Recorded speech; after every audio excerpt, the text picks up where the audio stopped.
7, y'all ready? Sit up. Everybody sit up. Okay, I call to order the Rolesville Board of Commissioners regular meeting, May 18th, 2020. If you would, everyone stand for the Pledge of Allegiance. And April, would you do us an invocation, please? Thank you. I pledge allegiance to the flag of the United States of America and to the republic for which it stands, one nation, under God, indivisible, with liberty and justice for all. Let us pray. Father God in heaven, we thank you for today. We thank you for your love, your grace, and your mercy. We thank you for our town and the privilege bestowed upon us to be representatives to our fellow residents. We ask your blessings as we listen, learn, and consider things to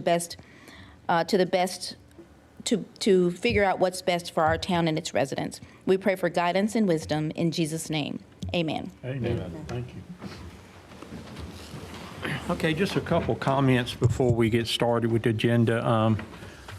Thank you, April, for the prayer. And we did have the National Day of Prayer Thursday before last for the Rolesville community, and I think it was 8 churches actually participated. So really good turnout under the conditions. You know, we really didn't want to say a lot about it because we didn't want to pack the house for this one with the COVID still, you know, not quite out of the issues there. But I think we had really good turnout and really good participation by the local churches. And I really look forward to next year. Hopefully all this stuff will be behind us and it can be a day of prayer. So thanks for all the churches that did participate in that. And I think we need to thank you for, I understand you organized this. I attended it, and it was very moving. Police chief and the town manager Kelly was there too, and it was a very nice service. Well, thank you. I think it's just a tradition that the mayor kind of organize that annually. It's not a town function, so it's not the town's participation per se. But naturally, all of them are welcome. I think the police chief came. Yes. Yeah. Sat right behind me and Kelly. So anybody in the community is invited. And 2 of the churches is not actually in the town limits, but they're in our Rolesville community way we can kind of see that. So that worked out really well. Some of you may hear Wake County is really going to cancel the state of emergency probably in the next few days or no more, maybe a couple weeks. And as you remember, all the municipalities signed on to that. So we'll be canceling ours. Some has already sent the paperwork into council. I know Vivian, I think, did it today. Fuquay did it yesterday. I think actually Curry did it last week. So as that expires, then ours will probably expire too, which the state is still under the state of emergency. I haven't heard when the governor is going to cancel his, so we'll still be under a state of emergency under the governor's order. But he's kind of relaxed it so much now. It's really not, you know, it's not what it used to be from us being under a state of emergency, I think. So, so that's a very positive sign. Evidently, you know, everybody's saying all these decisions are made on the medical, you know, recommendations, or what's the governor say? The science of it. So all these things are made on the science of what's being told to us. So hopefully everybody's right. I think the last number I heard, the state of North Carolina was like 48% vaccinated. I think that number increases, probably not a percentage-wise, but you know, more and more is getting the vaccine every day. So I hope that continues to go up. And you know, what I've heard so far, you know, has been very successful. The success rate of people that's vaccinated. I know incidents already where in the same work location, people that was vaccinated did not get it, and probably 4 out of 5 people that were not got it. So, you know, it's very obvious, you know, whether you're vaccinated or not. It seemed like it's very effective, and I'm not a doctor, so, but from from what, kind of seen so far. One last thing, we do have a flag alert that came out, and I always want to kind of let the public know, why we're doing that. So a memorandum came out from the governor that states, on Saturday, please join us in honoring the many members of our military and law enforcement. May 15th, which was the past, that Saturday, National Armed Forces Day and National Peace Officers Memorial Day. National Armed Forces honors our servicemen and women in the military. Established in 1949, this special day celebrates our uniformed heroes each year on every third Saturday of May. Established in 1962 by President Kennedy, the National Peace Officers Memorial Day recognizes the many men and women of our law enforcement who have lost their lives or who have been injured in the line of duty.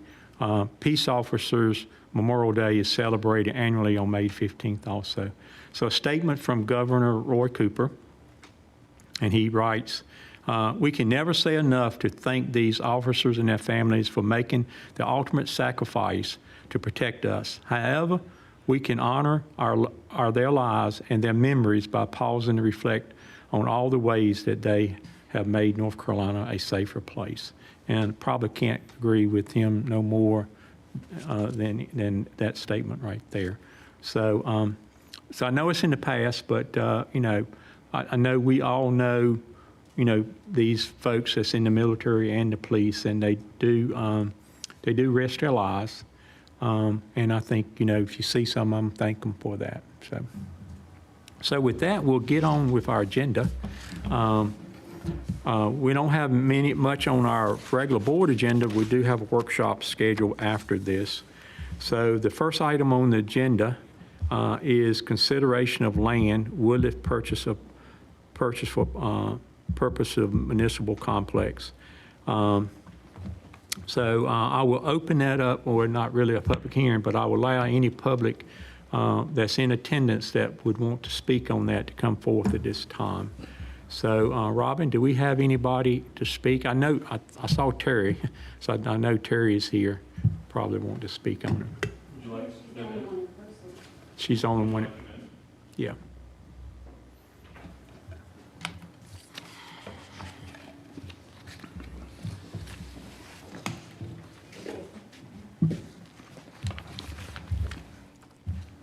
I'm double vaxxed, so I'm just gonna, so I don't pass No, out. you're good. Great. I think we all know you, Terry, but if you would state your name and address for the record, please. Sure. I am Teresa, or Terry, Marcellin Little, and longtime resident at 5040 Upchurch Lane in Wake Forest, North Carolina, 27587. Not really Wake Forest, but. It isn't. It's in the ETJ, and it has a Nightdale phone number, so there we go. Anyway, looking forward to the day that we're actually a part of our town, on the address line as well. Good evening, honorable commissioners and friends and neighbors. I'm Terry Marcellin Little, and I'm speaking to you as a longtime resident of the greater Rolesville area and volunteer for Rolesville Parks and Recreation and Open Space and Historic Preservation as well. So for the past 7 years, I don't know if all of you realize this, I've also volunteered in support of our countywide library system, hoping that I might also help realize a community library that would better serve our Rolesville area.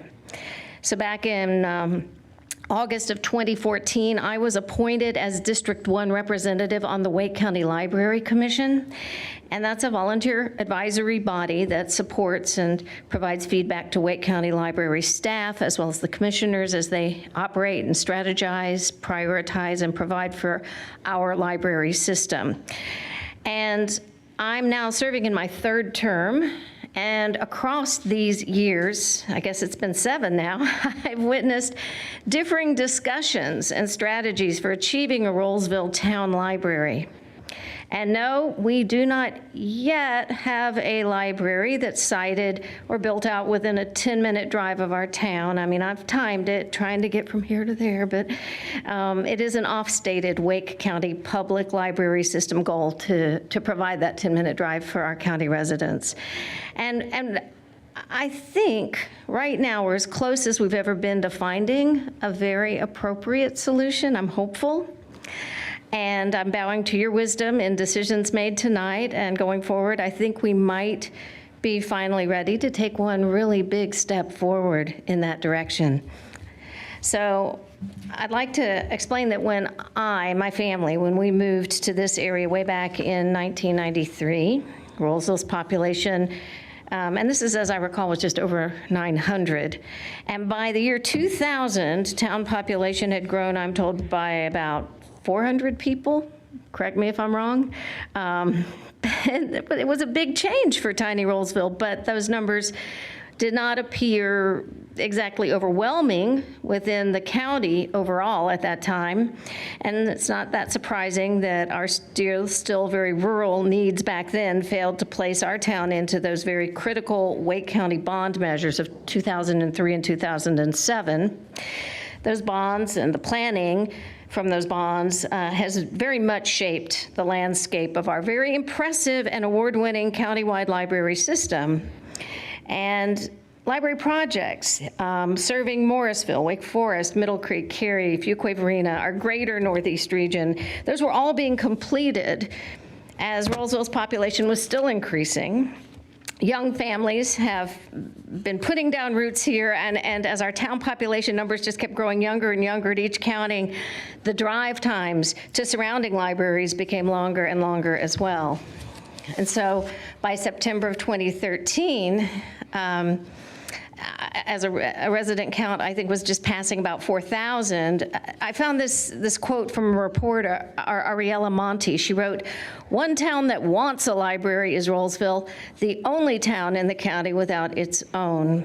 And I'm going to put a little side note that perhaps Morrisville finally got its own, and it was in that bond as well. But, you know, as I began my first term on the Library Commission just a year later, after that, both of our children were in magnet schools. They were far from home, and we became literally library nomads with education stops that spanned from down southeast Raleigh, Richard B. Harris, up to the North Regional Library on Six Forks and over to Wake Forest. And the more hours that I spent inside Wake County libraries, the greater my personal appreciation grew for the really vast resources our library system offers county residents. We have an amazing system. We are the pride, certainly, we should be really the pride of our state and beyond. We really have a great library system. So as the 401 bypass was finished and our Rolesville High School opened, I saw the need for an area library increasing. And in 2016, as our population was really starting to skyrocket past 6,000, we did ask of the Wake County Board of Commissioners and the library staff to consider siting an express library within our existing town infrastructure.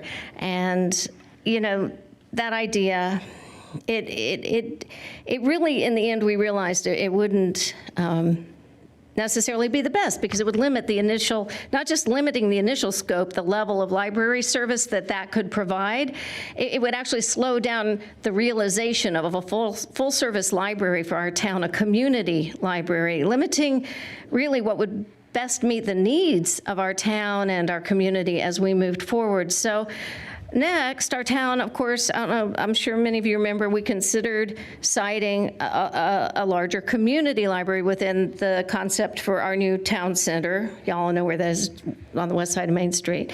And we outgrew that, as you know, that early vision before anything could be built, including a library. So as the fastest growing incorporated community in our state from 2010 to 2019, and as more than 8,500 were now calling Rolesville home, our town was forced to re-examine and reimagine municipal growth, and that, of course, brings us to tonight. So here I am. And I'm sorry this is so long, but it's so important. You, our honorable commissioners, are considering a tract of land tonight that might finally provide the perfect site for a community library within this larger municipal complex. A future library site of this kind fits. I've sat through so many meetings, and trust me, it fits in its size and scope quite perfectly with standards embraced by our Wake County Library system. So your decision tonight could help us realize a goal that our town has been chasing for almost 10 years. And I can speak only from my personal experience and my personal perspective, but I do think it's time for our town to embrace a vision that includes a community library, a critical mainstay for education. And I hope you're all aware of this, but from the award-winning EFRA, which is Every Family Ready to Achieve program that lifts the very most vulnerable in our community to achieve best school readiness. It's so important, it's so critical, to the Get That Job program that is proving so vital to both teens and adults especially as we enter post-pandemic years. There's this even newer program, Level Up to College and Beyond, and that helps students prepare their college applications. So please understand, if you walk out of here with one thought from what I say, understand that a library is not a place limited to the checking out of books. It's not limited to that anymore. Wake County libraries offer gathering spaces for education, entertainment. They provide vital computer and internet access for our citizens. A library in Wake County provides programs, resources that assist every resident at every stage of life, and they help our citizens learn, grow, achieve, and thrive. Rolesville needs a library. It really does. Please make the siting of a municipal complex that also accommodates a town library, a community library for, right here within our town, walkable, accessible. Please make that a priority so we may realize this resource, a critical resource for our citizens, sooner rather than later. And I thank you for listening. I'm going to put you to sleep. Thank you, Terry. And I just want to also just thank you for your service, especially representing us with Wake County. I don't think you get paid for that, but and also I can feel the passion you have, for the library system. So, I just want to thank you for all the work you've done. So I'm not sure I could have survived motherhood without the Wake County Library System personally. I mean, really. It really opened my eyes to how important they are to so many people because we spent so many hours there as we traveled around this county. Right. Thank you for listening and considering this. Thank you for coming out. Thank you. Okay. Is there others signed up present here to speak? Okay. I think you have 3 that was online. If you mind reading those out for public record.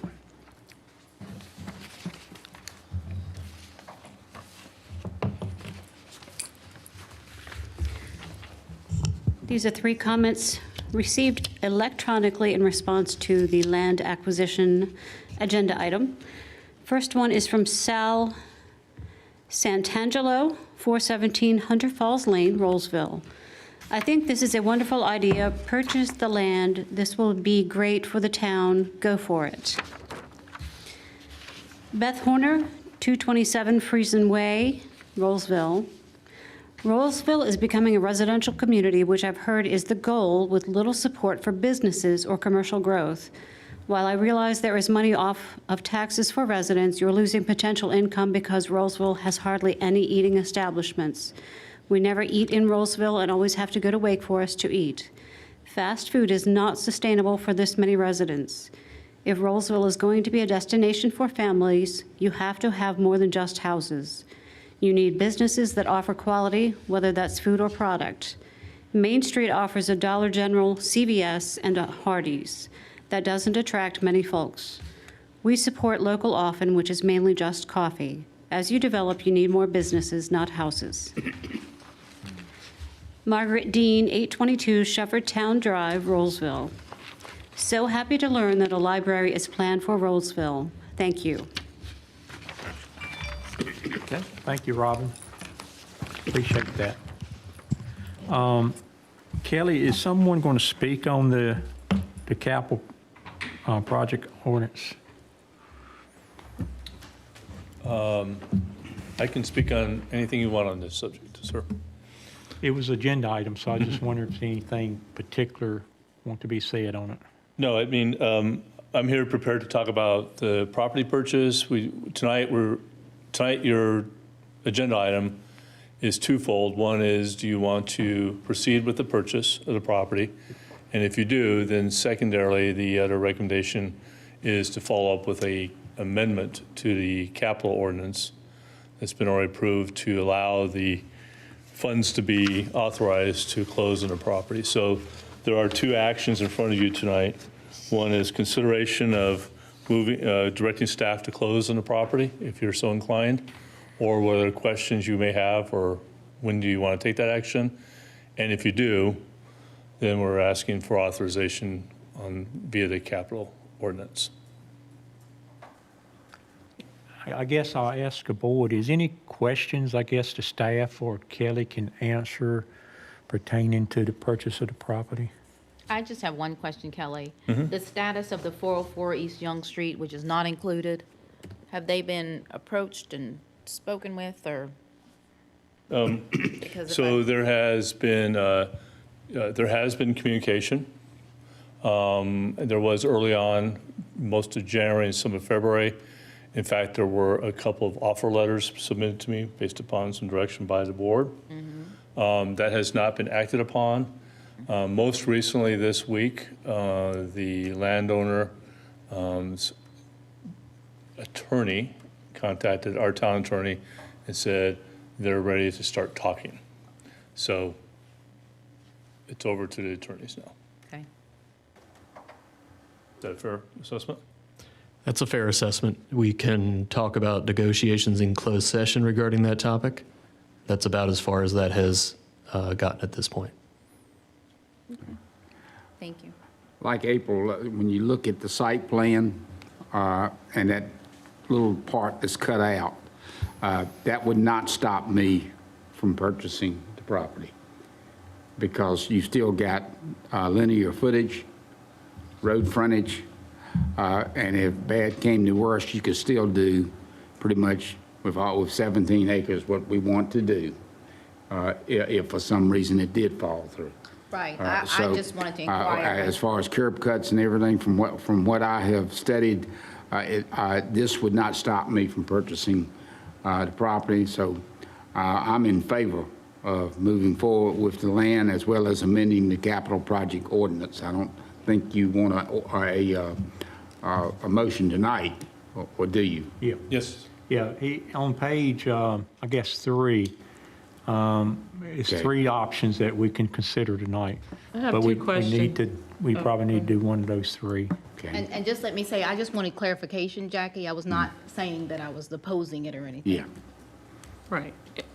And what April's clarifying was that located on the town green part? I just want to clarify where we're talking when we say that 404. It's, that parcel probably is about thereabouts, yes. In the town green area? That is correct.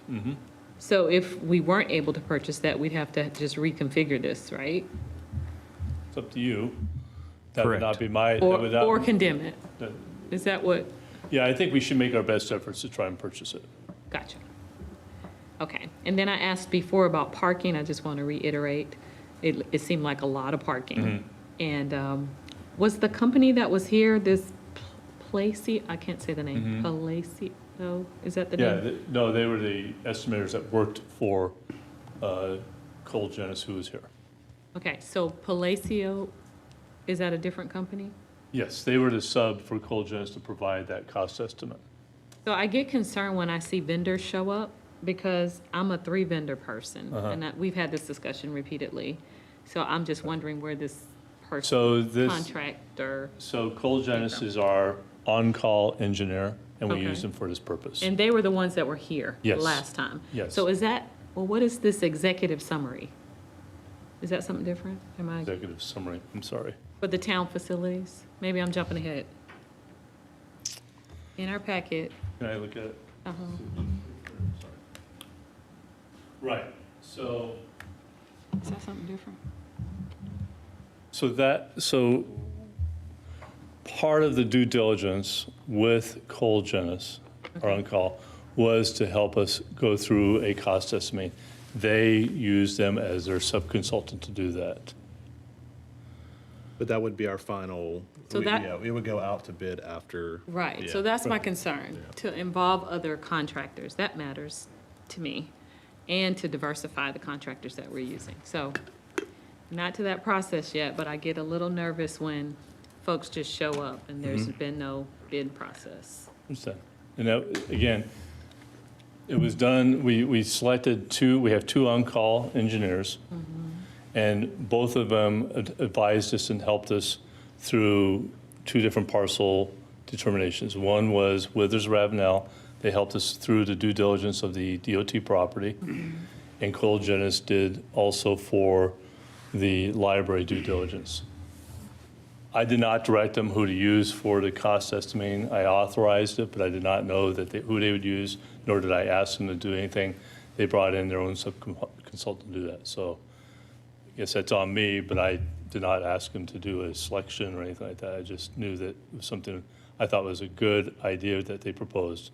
I did not ask who Definitely it was. a great idea. Right. I just don't want to shortcut other people who could have opportunity for that work because this is who they use. Do they only use them, or is there several that they use? I do not know that. So those are questions I think that we should ask, so that we're trying to diversify who we're giving work to when it comes to, because these are large projects. So I want to make sure we're diversifying our efforts there. So thank you for explaining that. Appreciate it. I don't have any objection to purchase of the property, though. Other questions? Paul, Shale? No, I mean, I think it's a good spot. It's been very well, I appreciate the information we've got for it. I feel like we have a grasp of what we're looking at, what all is involved and everything else. We're not going into it blindly. It's been pretty informed. I appreciate you guys doing that. Well, at this time, I'll call for question. I'd like to make a motion. Okay. I move that we authorize the town manager to close on the property within the 60-day closing period, as well as to approve the amended capital project ordinance for the purchase of this municipal complex property. I have a motion, a second. I'll second. Second, okay. Is there any more discussion? I do have just one more thing, because I feel like when, most of the citizens that commented are in support of this, which is great to hear. But there is one that, to me, brought up some legitimate concerns, and I feel like that needs to be addressed in the sense of understanding how towns develop. So without the houses, we can't get the commercial. The commercial doesn't generally just show up without rooftops. So I just want our public to understand that you do have to have so many, I don't know the perfect magic number, but it's more than what we have now. You do have to have a certain number of homes before, development shows up. Even if you go out and try to recruit. I have been supporting or liaising to the economic development side of the house. And it is not a matter of just wishing people show up. It is a matter of strategy in making sure you're building quality homes and having a safe community, and then people will take a chance on you. And I do want to stress that we do have 2 developments that have been approved. So it is coming, even though you don't see it right away, but we do have to continue to develop homes in order to get commercial, retail, et cetera, in Rolesville. Yeah, and the only comment I will make on that, Sheila, I agree with you 100%, is, the comment that heard, and, I don't know who they heard it from, but they heard the goal is a little support for businesses or commercial growth, and I don't think that's been our goal here of the board. I mean, we haven't seen it, but that doesn't mean we don't support it, and our goal is to support it too. So, you hear a lot of things out there, but, and I really hope, like you said, those 2 things would come out and really blossom in the next few couple years, I guess. 23 is what I'm hearing the town center will be completed. Is that kind of the goal? So very quickly. Exciting. And, you know, what we, I guess this is a discussion of the property purchase. Really, that property was designated for high-density residential. That's what it is on the land use map, high-density residential. So, you know, in a way, we're not eliminating any commercial by buying this property. We're not putting it on commercial property. We're putting it on property that would have been more of the, you know, people, houses and stuff, and not commercial. So, and I think that was one of the goals when we were, as Terry mentioned, you know, we talked a lot about putting it down where, you know, the town center property is going. That was one of the big discussions we had about, you know, carving out stuff down there. But we felt like we didn't want to hinder commercial, and that was a better site for commercial. So I think I would stand up to the board and say, you know, I believe the board has done a good job of trying to promote commercial at the same time. So I think y'all have done a good job of that. It hasn't materialized yet, but I think it will. I think it will. I think it's coming. Mr. Mayor, while you have the motion on the floor and you asked, and in context of the public comments, for the record, I'd like to make sure that I add that I have had a meeting with Mrs. Young, which is a neighbor to the, what would be the south of this parcel. And then also today I had a good conversation with Ms. Blackmer. She's a Perry Street resident who backs up against this site, and we spoke at length. And both of them, I gave them kind of the same information, went through the site plan and told them it's very preliminary, talked about the size of buildings, talked about the street lights or the parking lights and fencing. And what I gave commitment to both of those is when we get to the design phase, obviously we're going to be very interested in working and talking to the neighborhood. So both of them were very pleased with the conversation. So I just wanted to get that on record. And I think, you know, things could change, but I think that particular location is where the library was designated by our consultant to go. So let's just make sure that the library's in tune with that too, you know, when they're doing their design and stuff. Okay, any other thoughts, questions, comments? If not, I'm going to call for vote. All in favor say aye. Aye. Any opposed, say no. Not hearing any. Thank you. Motion approved, Madam Clerk. Thank you. A police grant update? So as the chief makes his way in here, he's next door. These are on the board action, but not necessarily we weren't asking for board action tonight. These are going to be real brief presentations by the chief of a couple items he has of grants that are coming through. And then what we were asking at the end of these is if you're comfortable to put them on the next June 1st agenda for your consideration. So I'll let the chief take over.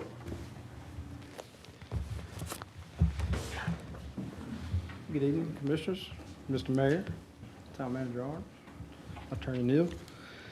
I'm excited to provide you all with a couple of updates for 2 grants that the police department was awarded. The first one I'll discuss is a bicycle grant. The Rolesville Police Department received a grant to purchase up to 5 bicycles or off-road bikes. The total amount of this funding is $13,048.32, and it is awarded in the form of reimbursement, which would occur after the town purchased and received the equipment. We felt this was necessary for the expanding greenways that we have. I think we're estimated to expand an additional 2 miles over the next 3 years, current with what we currently have, which I believe is anywhere between 5 and 8 total miles now that we've currently expanded. The acquisition of the bike patrol equipment requested through this grant will better equip our officers to deter criminal activity and increase the public's perception of safety within our greenways. Further, officers assigned to the bike patrol will be able to continue to provide positive and proactive interactions within our community, thereby strengthening the sound public relations program the Rolesville Police Department utilizes to keep Rolesville a safe place to live, work, and play. For these reasons, we're requesting that the commissioners respectfully approve the initial funding needed to purchase the equipment, which will eventually result in grant funding, reimbursement. So that's for the bike grant. So one quick question, it's no matching to that. We don't have to match anything? No, sir. It's completely It's 100%. cool. Yes, sir. We like those kind of grants. Yeah. Yes, ma'am. Yes. We What did. kind of bikes are they? I'm just curious. They will be specially equipped for police use. They're more or less a mountain bike style. Oh, I was thinking ATV, like, That's what I was thinking too. yeah, They're real bicycles. Real bicycles. wow. Okay. There's some Got pedal on them, huh? Specialized And training. I hope you all get out and about in the community too, and they're great in festivals and such and presence, so it's a real positive PR type thing too. That kind of good. Yes, sir. And if you've Yeah. ever been around here July 4th and seen the traffic that we have here in town, it's very difficult for cars that are in the center to be able to exit out, but it'll allow officers to be a lot more mobile, to be able to respond to different parts of the town, probably way quicker than a vehicle could, so. And those 5 bikes come to like 13,000? Nice bikes. Yeah, they're expensive. They are expensive. I'm And that's all- excited you're getting them. all Don't the- let me see you panting on them. I was like, wait, what's going on? But I'm excited that you are getting them. I can only imagine. Maybe I can't for 13,000. I'm not knocking, I'm grateful for it, but, It's 5 5 bikes. bikes. yeah, no, I get it. And that's fully equipped with lights, siren, and because of the electronic equipment that you have to install for it to be able to run the lights and, siren and horn, that's when it starts increasing. And to outfit, and this is also including outfitting the officers with the proper bike attire. Okay. And we've already reached out to some co-partners here in the county that are certified to train our staff on, there's a certain certification level that you have to go through to be able to operate it. That's what I was thinking. You gonna go clips or clipless? We haven't decided. I'm thinking Get you training on clips. clipless. You all know what we're talking about when you're road biking, you have clips, you have red clips. On the pedals. So I'm looking for a cheap deal. Chief, very interesting. do you foresee them being used for events, type of event stuff, or? Absolutely. Like I said, there's so much that you can do with them because of the maneuverability. They've been used in larger cities for protests. There's certain tactics that you can utilize them for to keep a crowd back. And then obviously, like the manager said, it's a great PR tool to get out in these subdivisions when it's nice out and be able to interact with some of the kids and adults that are out enjoying bicycling, so, and on the greenway. Are they geared bikes? They are. So will officers across the board, I mean, certain ones be trained, or will there be like a special bike patrol division? There'll be certain ones Certain. that are trained. We've already solicited interest from the staff, and we actually had an overwhelming response back, so That's awesome. we may have to have a committee to select. We're going to, it's our goal to be able to spread it out across the different squads that we have, and then, of course, the SROs at the high school to be able to have them as well. That's nice. So, And we can't approve this tonight? We need to wait? I don't know if we have the proper Oh, okay, motion. motion and such. Okay. I want to make sure. That's something though, and it's a grant, so, I don't know, I just don't understand how. You could, I guess, Possible. give authorization to approve tonight. It's fine. Oh, I think we should. I then. like Yeah, the, or put on consent. Whichever one you like. the less thing on consent, the better. for me. So many things. Sheila, you gonna make a If you'd motion like then? to I would proceed. like to make a motion. All right, I hear the board is entertaining a motion, so is there someone want to make one? Yes, I would like to make a motion, Mr. Mayor, to approve the requested, the initial funding needed to purchase the equipment for the bikes, which will eventually result in a grant funding reimbursement of $13,048.32. Great. second. Commissioner Sutton made a motion to approve. Is there a second? I second. Commissioner Medley seconds. Is there any other discussion? If not, all in favor say aye. Aye. Good, good.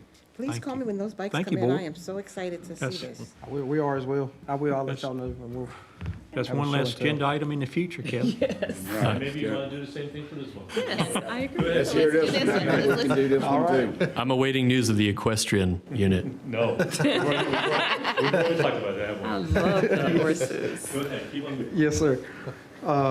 The next item that you got before you is a grant that you're already aware of. We applied for a grant for several security cameras to be added at the Rolesville High School. The grant funding was awarded in the form of reimbursement, which would occur after the town purchased and received equipment and supplies requested through the grant. So based on, where this one is a little different, based on the amount of funding required for this project, as well as these funds originating from federal sources, the town of Rolesville's procurement policy and federal law requires that the project undergo a competitive bid process before engaging in a service contract to purchase the equipment outlined in the grant. There are exceptions to the competitive bid process that are only allowed in the form of limited exceptions authorized by the federal government. Currently, the Wake County Public School System utilizes Integrated Information Systems Incorporated as their preferred vendor for the purchase and installation of surveillance cameras equipment. Excuse me. Based on the school system's relationship with the vendor provides competitive pricing to Wake County Public Schools. Additionally, it is important that the cameras purchased through the grant integrate properly with the existing security camera system, not only during the initial installation, but also during the continued maintenance that will be required upon installation being completed. So basically, the Wake County Public School System they already have a vendor that they're utilizing countywide for their camera system. So this would be a sole source exception to the competitive bid process typically required for the purchase of the security camera equipment for this grant. So we have to put equipment in there that it is compatible to their existing equipment, so they don't have to change systems. In return, when there's maintenance done on the equipment, it has to be the same. So for these reasons, we're asking the town board commissioners respectfully request to approve Integrated Information Systems Incorporated as a sole source exception to the competitive bid process typically required to purchase of the security camera equipment. All right, the chief, the total price is $34,000 and some change, and the grant is going to cover how much? The grant this is another 100% grant. 100% grant. Oh, All right, we can knock this one out pretty quickly too, I think. Wait, I have a question though. So the extra cameras that they need is in addition to what the county already provides? That's correct. I know there are not enough cameras up there, so I'm not knocking that. I was just, Yes, ma'am. they're really. We have found that there's some areas lacking maybe around the sports fields and some of that on the perimeter of the high school. The SROs have located some dead spots that you can observe on the current system. So this will definitely enhance the ability for the administration and SROs to be able to have a lot wider perspective of the whole campus. And those cameras are only tied to the school, not to the police station as well? We're working on that now. Oh. We're working with Wake County to see if we can have some access to be able to look into the system, so. And that's the reason for the solar systems as well, is since it's out further, you're using that. Yes, Okay. yes, sir. So Chief, are all these cameras outside? These are all outside cameras? These are all exterior, yes, sir. Yes, sir. How do they, I know some night events take place there. How do those cameras work at night? Do they still pick up things? From my understanding, they pick up very well. I'm assuming they have some type of, and I'm not a camera guy, but I'm assuming they have some type of infrared built in that it'll allow you to, see, fairly well in the dark. So you would foresee them being used not only for doing school day hours, but also doing event hours at night and stuff like that? Absolutely. And not too long ago, there was some equipment that was damaged near the football field, almost where one of these cameras would be supposed to be placed, so where they keep some equipment. So yes, sir, it would be able to be another security measure after hours and on the weekends. Right. When these cameras are installed, do the students know where they are? Like, how is that done? Is it Can't done- hear you. Oh, I'm sorry. When the cameras are installed, do the students know where they are? Or do you try to keep that? I'm not sure how that process will work. It's my understanding, if approved to move forward, it'll be installed sometime during the summer break. Okay. But I do not think that they're small cameras to be very hidden. I think they're a larger device, so they may be visible. But it does act as a deterrent as well. I asked that question because I remember a couple of years ago, one of the students that came here complaining about all of the incidents that were happening. She was like, the students, they know where all the cameras are, so they know how to dodge certain things. So I was just a little curious. Thank you. Yes, ma'am. I thought I heard the board was entertaining a motion on this again. Sure, I'll be glad to make a motion that we approve the purchase of these cameras in an amount of $34,045.75 to be funded by the grant cited in your reference here. Commissioner Wilson made a motion to approve. Is there a second? I'll second. Commissioner Vilger seconds. Do we need to add the sole one moment. source? Yeah. Just as a point of clarification on that motion, the statute requires that the board find that this is a sole source situation and that the circumstances require we invoke that exception from the normal bidding procedure. I'd like to make that a part of my motion, that this is a sole source exception for the camera purchase. Thank you. You still second? I'll second. Okay, got a motion and a second. Is there any more discussion? All in favor, say aye. Aye. Any opposed? Not hearing any, unanimous. Thank you, board. Appreciate that. Hey, you got Thank you. got any more grants coming? I know, right? We are looking at some. Good, Fingers crossed. Awesome. good. Saved us another item. Appreciate that. Okay, next item is our Community Group Funding Committee recommendations. Bring it. Please bring it. I think that is coming from. You want me to do it, Paul? Yeah, that's fine. Okay. We had 2 applicants apply for the Community Group Funding Program. This program's purpose is to support charitable groups and organizations to directly benefit the health and well-being of Rolesville's residents and neighborhoods. The town awards a total of $7,500 to the following organizations, both of which are for youth education. We would like to. Are we doing it, or are we going to vote on it? Or I'm not sure how that works. We can. Okay. If you, The first one is Paws for Life North Carolina, and they are going to provide funds to educate children on the responsibility of pet ownership. This will be offered in a club-type atmosphere to the students at Rolesville Elementary. And we would like to see them awarded $2,000, which they requested. And the second remaining $5,500, we'd like to see rewarded to the Northern Wake Optimist Club Foundation. This is to help them offer scholarships to Rolesville resident students, be they public, private, or homeschooled.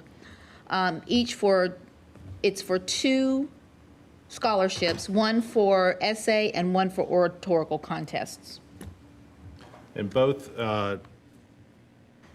people that applied also expressed that any money that was given out would be subject only to our zip code, 27571. Whoever the recipients would be a student within our zip code in the Rolesville area. Okay, I'm just going to say something to that, because not all kids that go to Rolesville High School are in the 27571 zip code. We did speak with them, and they specifically said that this was earmarked for 27571 students. And even if it doesn't necessarily have to be high school, it could be homeschooled or private school, but they have to live in 27571. Because it is Rolesville tax money, so. yeah. Gotcha. And these are for students going to college? Yes. Okay, I just want to clarify. So this align with the budget item we approved? It fits into the budget? Does this spend all the money that we budgeted? Yes. It Yep, does. 7,500, yep. So $7,500. So next, if it's another one come forth, we gotta wait the next budget cycle? Is that what we're saying? Well, we'd hit, July 1st, we would have another 7,500, yeah. This year's? This is Oh, this year. okay, so we hadn't spent, I got you. This is Okay. this year's budget. I got you.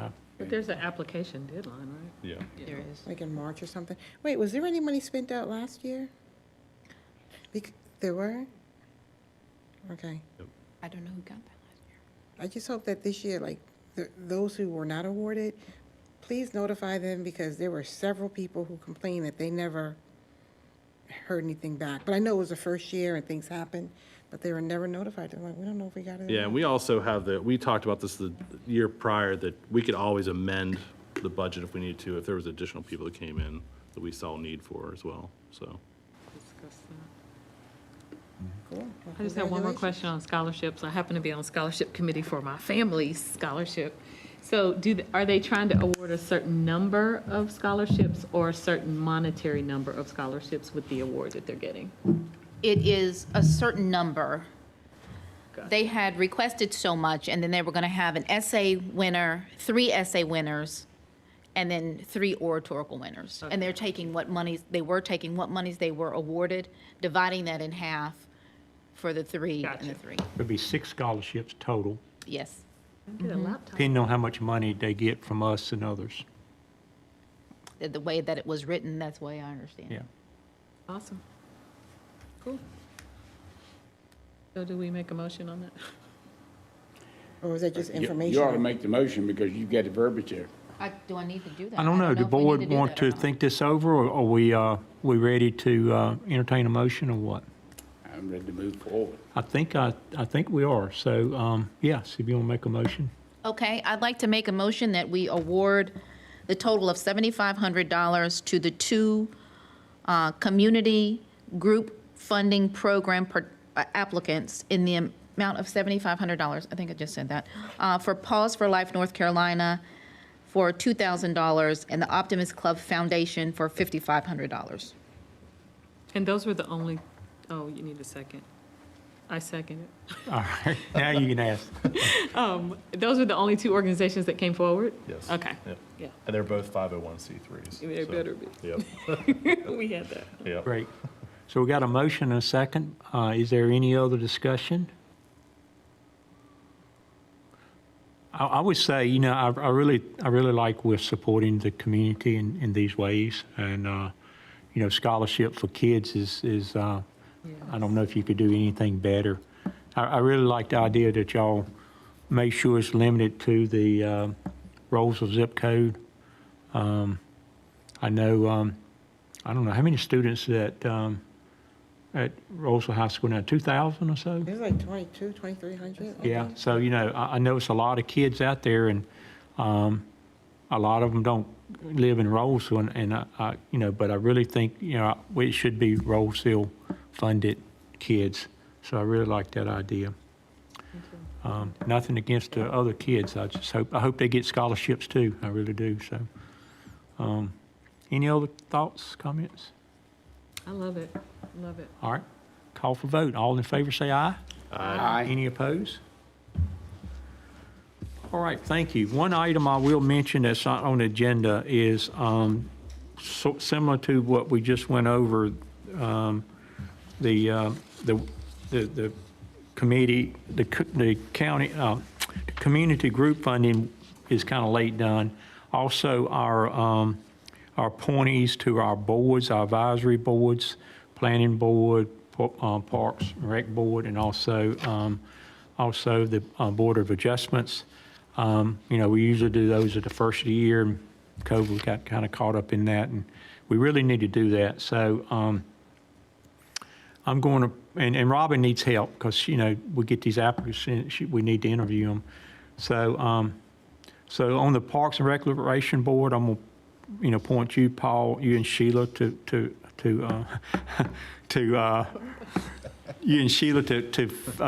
scan those applicants for appointees. Planning Board, appoint you, Michelle, and Jackie to scan those, work together on those. And Robin, myself, and April will work on the Board of Adjustments. So all of us have to serve a little piece here, but we'll get them done. So did you have any applicants already, Robin, or were you waiting on us to make you do? So we can get moving on this pretty quick. I think she's been waiting on us kind of figure out how we're going to do this, and I think now things have changed, lightened up a little bit, we should be able to do some interviewing. And it's kind of up to you guys, you know, the groups, if you want to do it in person or if you want to do it, you know, by Teams or Zoom or something. But, and then April and myself decide how we'll do the board adjustments. But that's up to y'all, work out with Robin. There's no directions on how you do it, so. Ronnie, we will need to say for the, at least for the planning board or advisory board, that 6 months of the term that they would have served is just lost. And, you know, we're still gonna stay on the same cycle, because then it would get too complicated to not. Which is one of the reasons why I kept asking what's going on, because people noticed that there would have been an opportunity in January, and then to not hear anything until, Yeah. you know, now, not that it was intentional, but Yeah. it's not, you know, people You're- want to serve, so. Yeah, you're right. I think it's a 3-year term on all the boards, so, you know, you're right. The first 6 months is already gone, but, And for the planning board, I would just say, just for the record, it kind of worked out with the UDO, so that people would understand that as well, because to change direction in the knowledge that that planning board went through and understanding the UDO or LDO, or whatever you want to call it, it was important to keep that momentum going based on the deadlines that we had with the county. So it Gotcha. wasn't intentional, it just happened that way. gotcha. Well, thank you, board, for I would say volunteering for that. We're here to serve, that's fine. There you go. Good answer, Paul. Thanks. Well, that will be all for the regular board meeting, unless anybody got any closing comments. If not, I will adjourn the board meeting, and I'll call to order, unless we need a quick break. We need a quick break? We hadn't been going an hour yet. We do? All right, I think Robin is asking for a quick break, so let's take a quick break and reconvene and start the workshop around 8. If everybody get back in the seat around 8, then we can start soon after that. Ronnie, that's 4 minutes. That means hurry. I'm going by that clock, so that clock's fast 4 then. minutes. Can we get a Yeah. chance to use the bathroom? That means hurry, Michelle. I'm good.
Mike's back on, I think.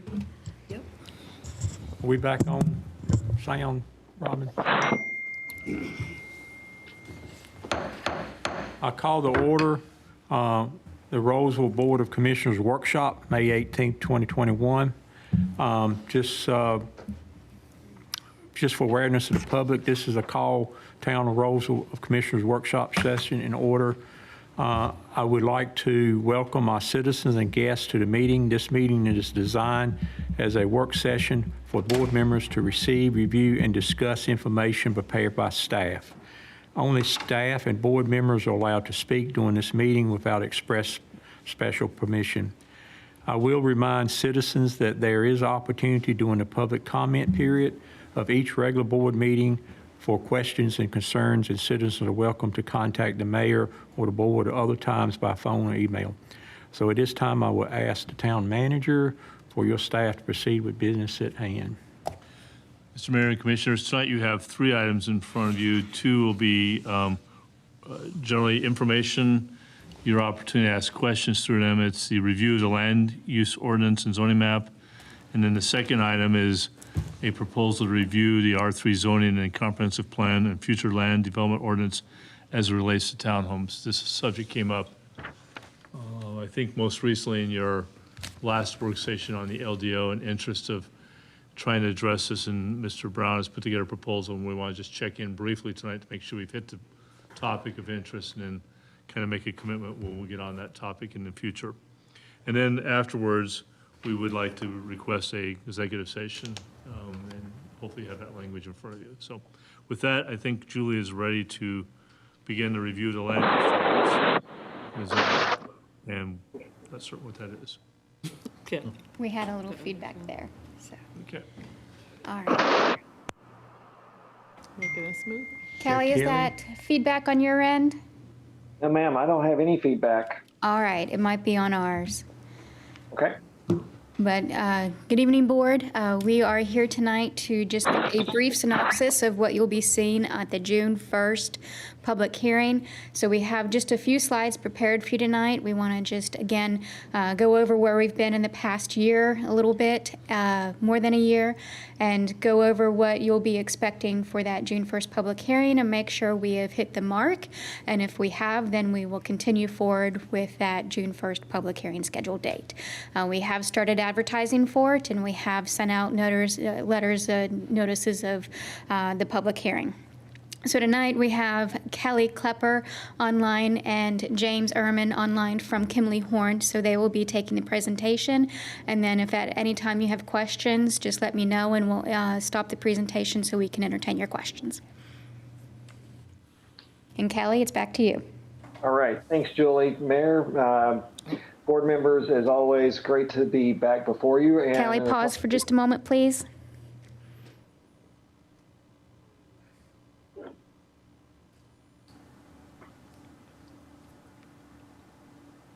Okay, try speaking again. We had you turned down a little bit too low. Oh, okay. Is that better, Julie? That is much better. Thank you. Okay, great. Julie, thank you very much. Mayor, Board of Commissioners, for the record, Kelly Klepper, as what I was saying, was that always great to be back before you. And in a couple of weeks, we'll actually be face-to-face going through the LDO. So definitely looking forward to being back up before you, like I said, in a couple of weeks. As Julie said, we've just got a very few slides. We're not going to go into a lot of the specifics, and just want to kind of walk through a couple of things as it relates to where we've been, like Julie said, and where we're going. Julie, do you have control of the slides tonight for us? I do. Okay. Oh, perfect. Right on my screen. So, tonight we're just, as the mayor said, it's a workshop. And what we're going to do is just briefly go through what the planning board did last night, which was they did provide a formal recommendation of support for both the LDO as well as the zoning map. And then at the same time, of course, we know we have, as Julie mentioned, we have our formal public hearing coming up on June the 1st. So with that, we'll say that we had some really good discussion last night. We were in the planning board meeting for just under 2 hours, and we walked through every specific section. So I apologize to Julie, Jason, and Dave Neal right up front. as well as a few of the folks that are there tonight. And I promise you, we're not going to do the 2-hour presentation by any means, but we will be doing that when we are up there in a couple of weeks. So the steering committee, of course, you had a very robust steering committee, provided quite a bit of input. These are the dates that the committee met. And of course, these were all kind of shepherded by Julie, providing, as Mr. Arnold had also noted, the book club. So for about the past 6+ months, we've been rolling out individual sections of the LDO.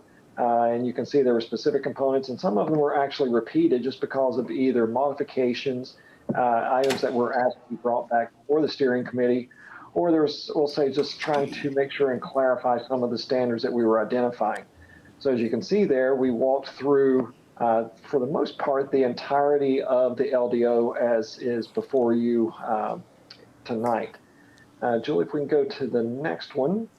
So, of course, we've had a number of workshops with this group, the Board of Commissioners, as well as the joint workshops, and those have been, and James will definitely confirm, extremely valuable, very informative. We've had a lot of really great questions and comments. And then, of course, working closely with staff and Dave Neal, further refining some of those concepts and those ideas down. So you can see the first workshop was back in August, and we started identifying some of the components, like you see here, the use table, parking, buffering, and of course the town center.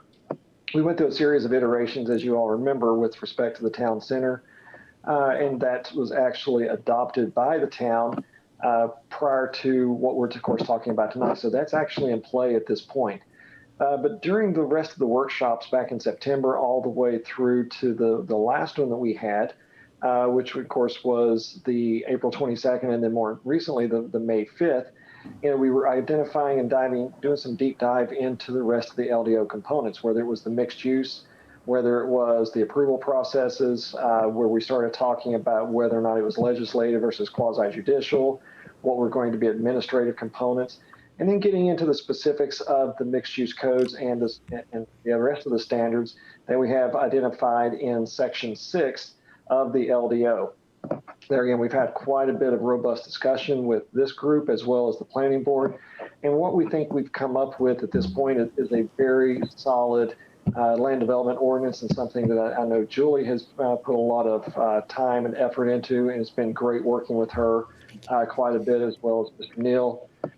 So Julie, if we could go to what we call the proposed LDO. So keeping in mind, this was the existing layout that you had. This was when we were calling it a Unified Development Ordinance. There were 16 sections, everything from the general provisions, administration, all the way through to the definitions in Section 16. One of the things we've talked about on numerous occasions were special use standards, the additional development standards, parking, loading, and signage that were identified in Sections 8, 9, 10, and 11. Once we started reviewing those and working with staff, we started to identify that there was quite a bit of overlap between some of those. Some of the standards, of course, needed to be updated. So as we were developing the new standards, of course, we started to refine not only the code components itself, but also the graphics, as well as the placement within the proposed code. So what we came up with is actually what you see on your screen here, and that's what's available to you through the staff as well as online, which is the new LDO. 11 sections working through that you see right there, consolidation of several of the items, including the zoning districts, overlays, and then more importantly, Section 6 and also Section 9. Of course, Section 6 is probably one of the bigger sections that we have, because that's where we're doing the deep dive into the specific standards, whether it's parking, landscaping and buffering, signage. So anything, I'll say the actual kind of that built environment that we're talking about, a lot of those standards are identified in Section 6. Some of the components that we've identified here, of course, we'll say are kind of carryovers from the previous UDO. And then, of course, working with staff and Dave Neal and the rest of the board, moving components of your administrative processes into Appendix A, which is your LDO handbook, and then also identifying and calling out Appendix B, which is the flood and the stormwater provisions. Keeping in mind, a lot of those components are actually either based off of state or the Wake County components, since those are, definitely interrelated with what the town is doing moving forward. So what were the major changes? we started off early and often talking about the organization and the readability, trying to make sure that we had graphics that actually visually illustrated the standards that we're talking about. At the same time, we were providing the text. We did create, of course, the hybrid of those mixed-use districts utilizing the form-based code techniques, and keeping in mind that there were a couple of new districts that we also added in the form of the activity center, the neighborhood center, as well as the business, industrial, and the technology, or the BT district. And then, of course, the refinement of your current zoning districts from what was, had a reference to a letter R with a number, like an R20 or R7.5, which was dealing with or addressing the lot size from a residential standpoint. So what we did, of course, was to modify those as we were starting to go through and started to group and consolidate some of your zoning districts. And of course, along the way, we also wanted to make sure we were being compliant with Chapter 160D.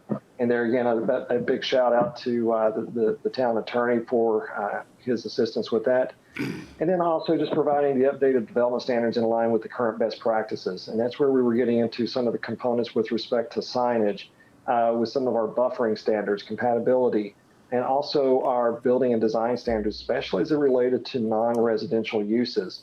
And that addressed both, we'll say, the retail or the commercial components as well as the industrial.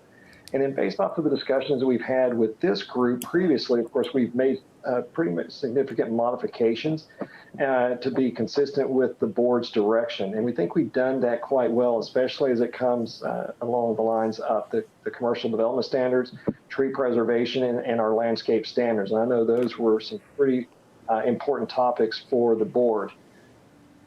So that kind of gives you a quick summary of the major changes and additions. And then something that you all have not had a chance to review at this point is the zoning map. So Julie, if we can look at what is being proposed as part of this, of course, is it's adopted as part of the LDO. It does require the advertising.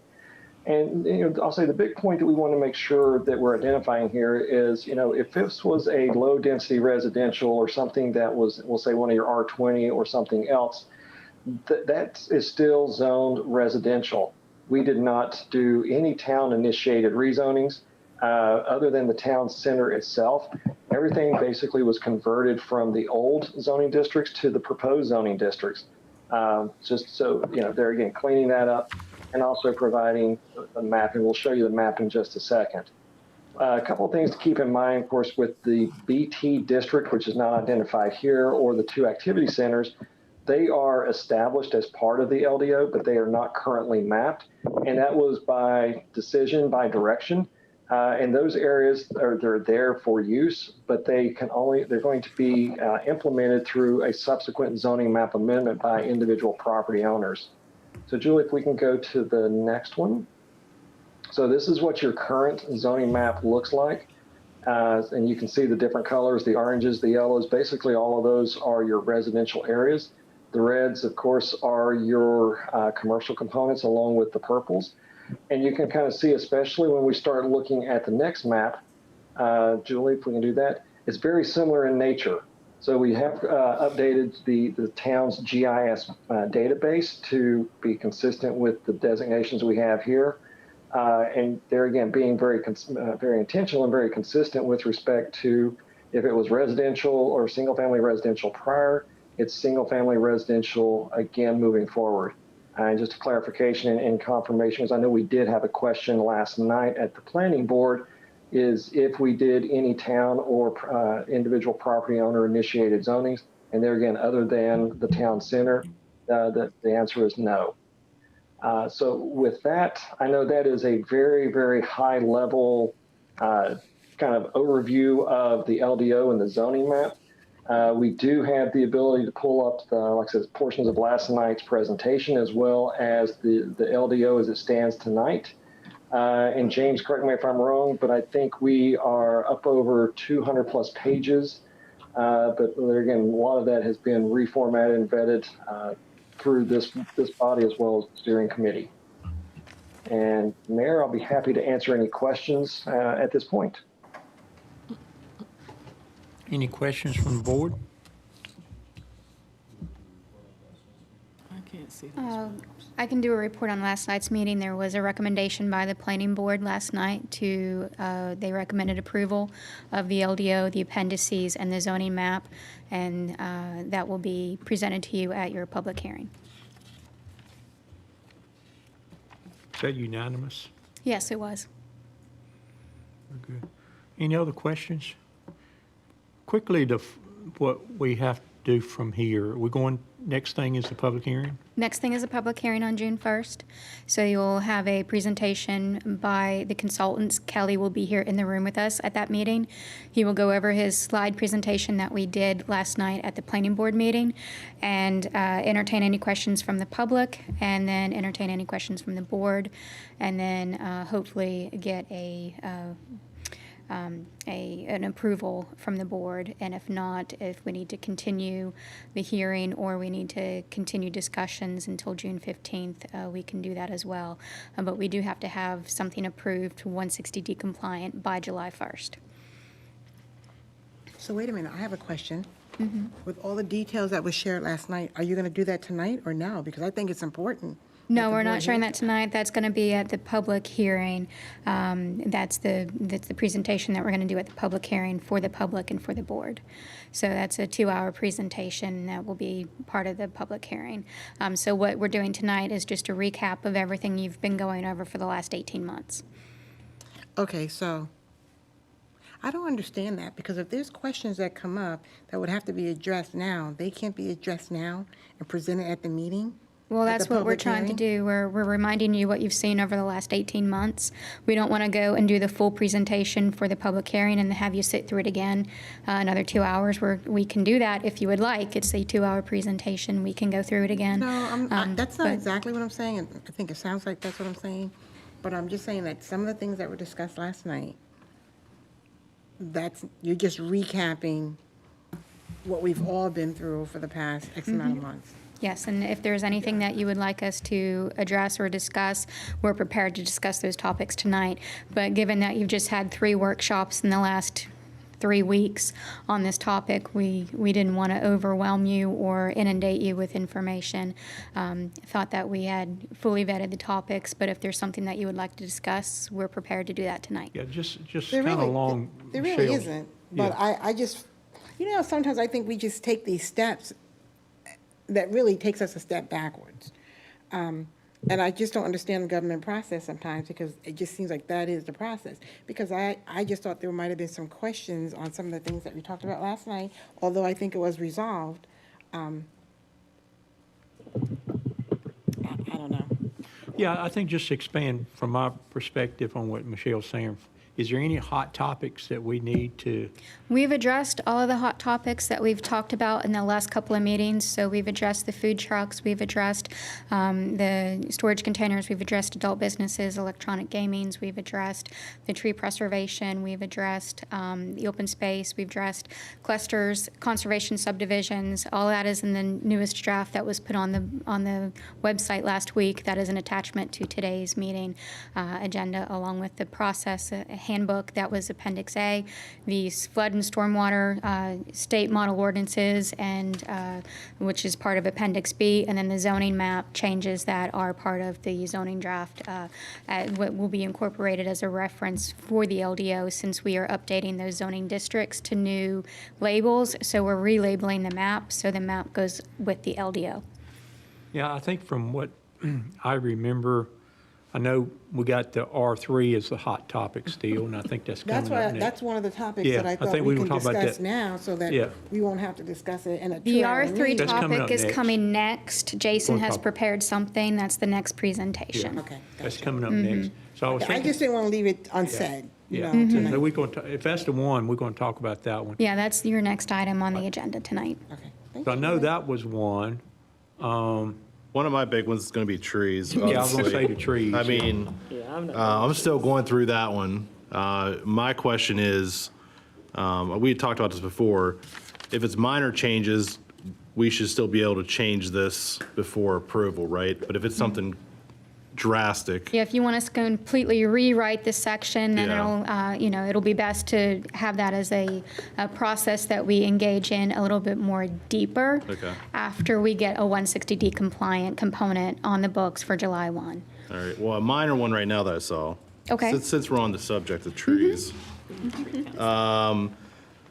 Section 6222, street buffers, down in D standards, says the width of the streetscape buffer shall be at least 30 feet as measured from the right-of-way line. So I want to clarify that it's the sideline of the right-of-way that we're talking about first. Yes, if it would be called the center line, if it was the center line, the edge of the pavement, the edge of the right-of-way is called the right-of-way line. Okay. So that 30 feet is from the actual edge of the right-of-way line. Mhm. We talked about that before, and I remember Commissioner Wilson talking about it as well.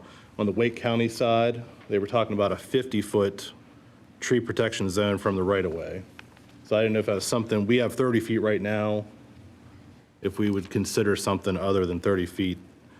I mean, I know it's gonna be a case-by-case thing here too, because you're gonna have different sizes of property and this and that and everything else, but at the same time, I've had a couple citizens contact me about the look and feel of the neighborhoods. And to give you an example, Heritage East, how it's a nice natural look in the front, but you still have that very nice neighborhood in the back, and you're not just pushing houses right up against the road.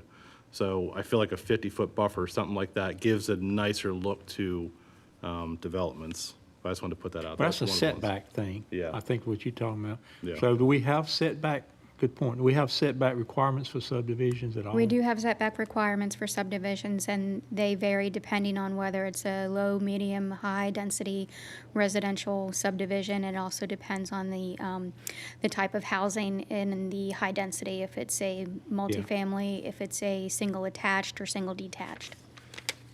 And this would just be within that buffer, or within that setback, what we're protecting tree-wise then. Yeah, I think, and you may have this covered, but I think, listening to this board for the last couple of years, I think one of their concerns was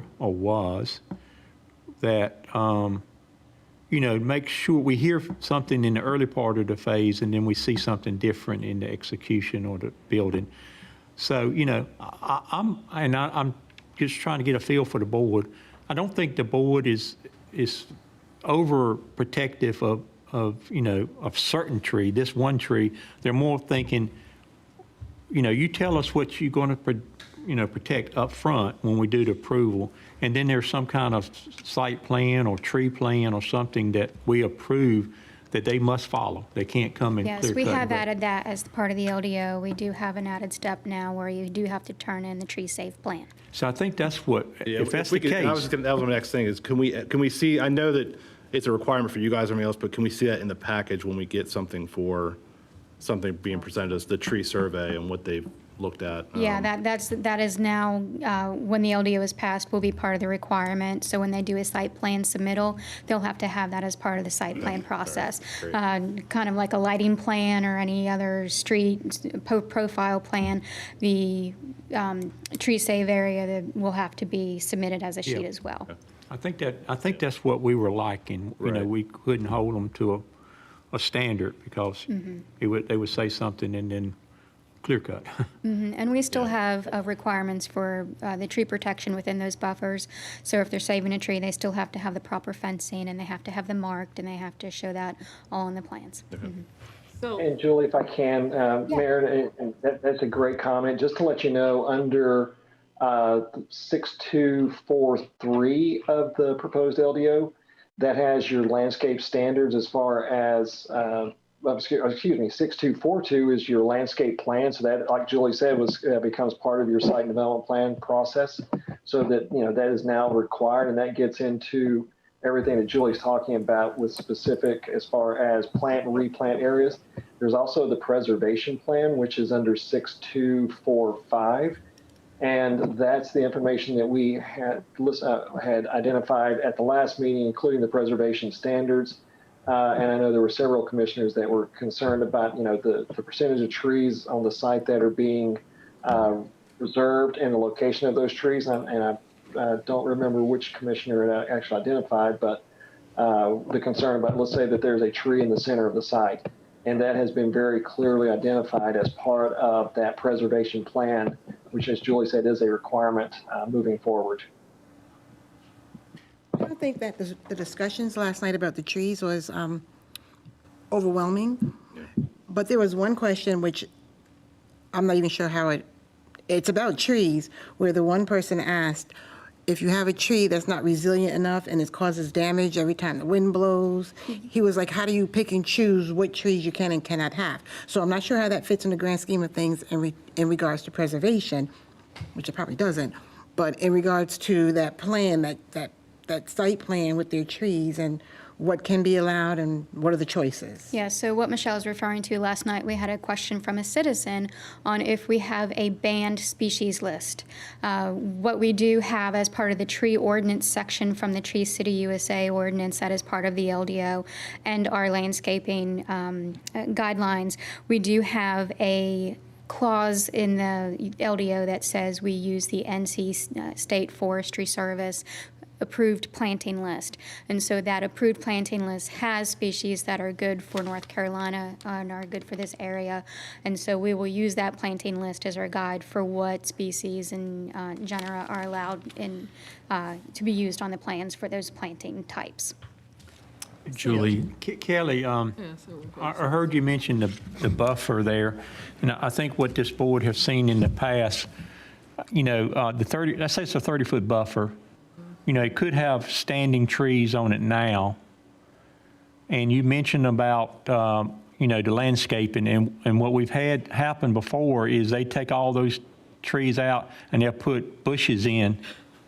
And we would have rather for the trees to stay there from bushes, but they would say, well, you're requiring us to do that by your code to put this landscaping type buffer in. So do we have that fixed where we won't lose the trees for the buffer or the trees for the landscaping work? Yeah, and that's a great question, Mayor. And under the preservation standards, one of the things that we identified after the last workshop was not only where we're talking about, I keep looking over here because I got a separate screen going with the standards, any site that's 2 acres or greater in size. And it also identifies, you know, just because there's trees in the buffer, if they are non-native or invasive plants, of course, those have to be removed. But based off of the last discussion, it was talking about at least 10% of all existing trees in good health shall be preserved within developments. And it also gets into the placement, and James, correct me if I'm wrong, around the perimeter of the site as well.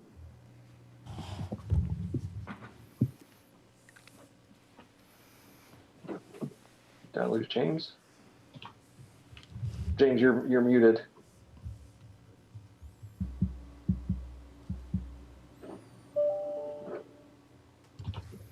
Kelly, while we're waiting for James to get his audio back on, I'm just going to jump in with another thing that the board might not be aware of, is as part of our Tree City USA designation, we do have a tree board.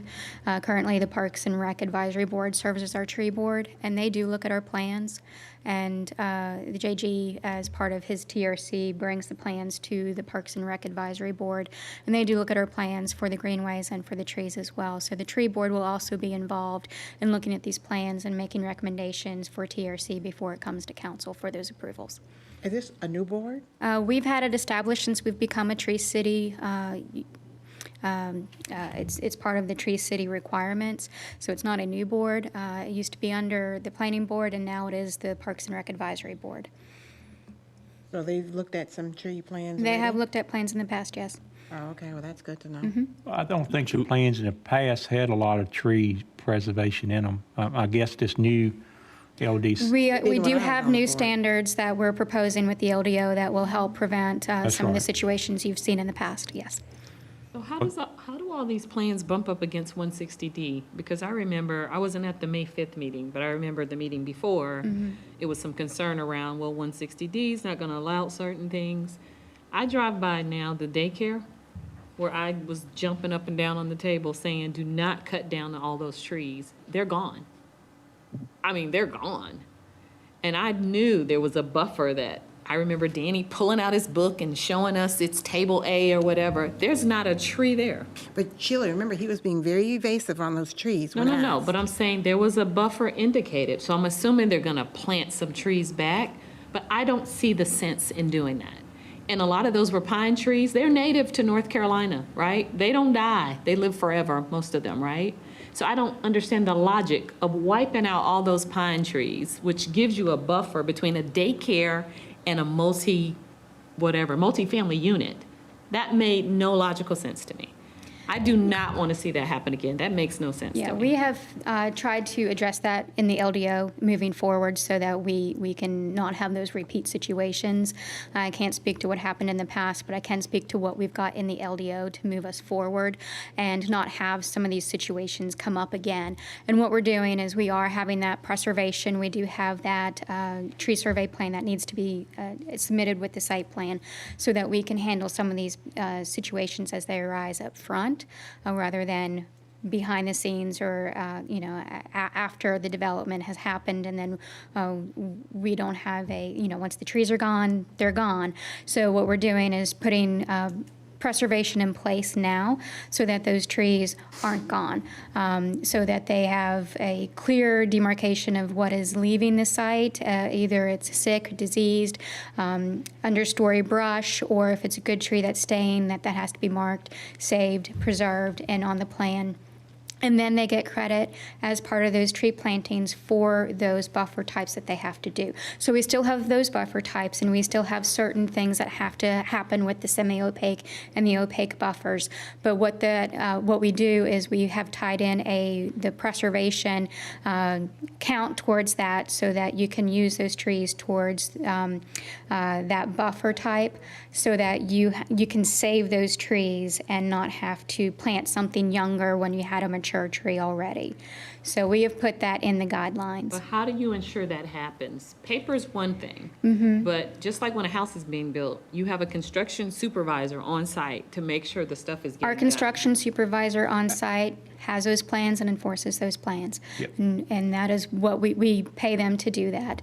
And I know that he's walked sites before recently for us to make sure that the tree preservation fences are up, that they have been marked, and that they're not being touched. Well, just to expand on what Sheila Sutton is saying, we're not there 100% of the time. So we could go out there one day and the tree's there and next day somebody's removed. So what is the bite or what is the penalty for them not following the plan? For them not following the plan, if they take a tree down that they're not supposed to be touching, that is on the plan as listed as a preserved tree, they do have to plant more trees back. So they have to replant, but, there's. I don't see that that's a great deterrent. That's not a penalty. Unless you have to replace the tree with the same height, same type, because the larger and the older the Can be trees are, the more expensive. expensive they are. So that needs to be known, because to me, if I'm gonna just get a little penalty, I'll pay it, knock them down, whatever. Yeah, get them out of my way, build what I need to build, and then I'll put I think that's what whatever. we see. Yeah. So maybe the planning department, if y'all would just we can't solve it tonight, but take it back and think about, is there a tougher bite we can do? For clarity on this point, if folks have their draft copy of the LDO in front of them, 6.2.4.5 subsection B is where you find the preservation standards. And then for a violation of a preservation standard where you have adopted a plan, the provision is in subsection 3 there. It says, in any case where removal of a qualifying evergreen or deciduous tree from subsection 2 is required for site development, it shall be replaced on site with at least 4 or more trees of similar species and size. That is a challenging standard for a developer to meet, and they will need to consider deeply whether that's the path they wish to pursue. But that is something that the developer or property owner can choose to do. It is not an absolute must-preserve standard as to tree preservation in most cases. So there is flexibility. We should not believe that there is an absolute prohibition upon removal in most cases, particularly in tree buffer or street buffer areas. Street buffer areas are noted as areas where trees should be, but they are not required to be areas that are undisturbed. So the property owner could choose to remove all of the trees and then replant that 30-foot buffer that Commissioner Vilga noted. But same size is what you indicated. If it is a situation where they are removing a qualifying tree, and those are of a certain size already, there is a cost to doing that to comply with the ordinance. There's then the following question that goes to the town attorney, which is, what is the bite for violations of the ordinance or of your permit? Revocation of the permit obviously is the first one. You could lose a special use permit for violating its terms. Secondly, violations of our zoning ordinance are either civil penalties or can result in a misdemeanor criminal charge. So there is bite, but they are difficult and hard to pursue. But that's the challenge of the law and those who are willing to flaunt it. Well, the permit is not that hard. Revocation of the permit, right? If it were a violation of a special use permit, let's say it were a special use permit that required the preservation of certain trees or a particular tree, the violation of that permit could essentially bring the entire project to a screeching halt and its death. Make sure I understood what you said, David. I don't know that we're So if they remove a 30-foot tree, they have to put 4 30-foot trees back? So we have two different issues. One is the ordinance permits the removal of trees.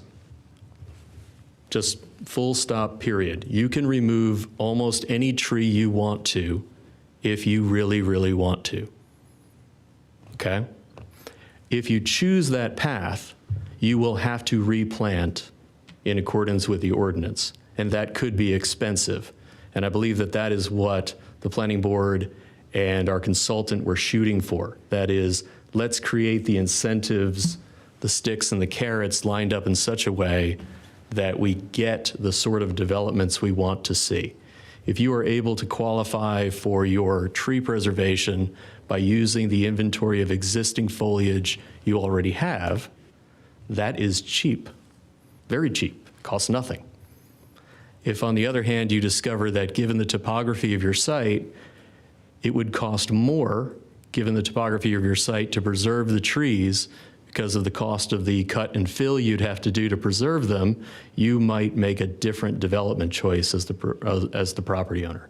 Our ordinance, as I am interpreting it going forward, provides that opportunity in the right circumstances for trees to be removed. It is not an absolute prohibition. Now, beyond that, we have the items we talked about in our workshop regarding larger trees, specimen trees, landmark trees, Kelly, is that right? So there are those trees, but even then, the requirement is only to the extent, I think it's to the maximum extent practical, that those trees be preserved.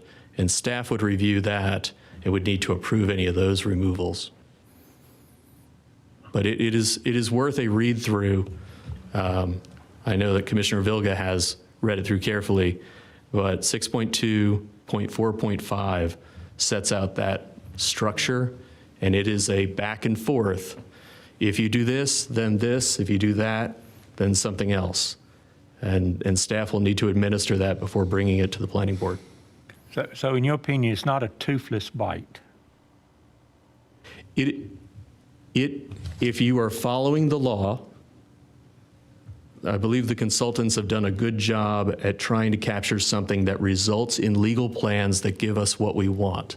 We'll have to see if what comes out in the marketplace matches what we expect.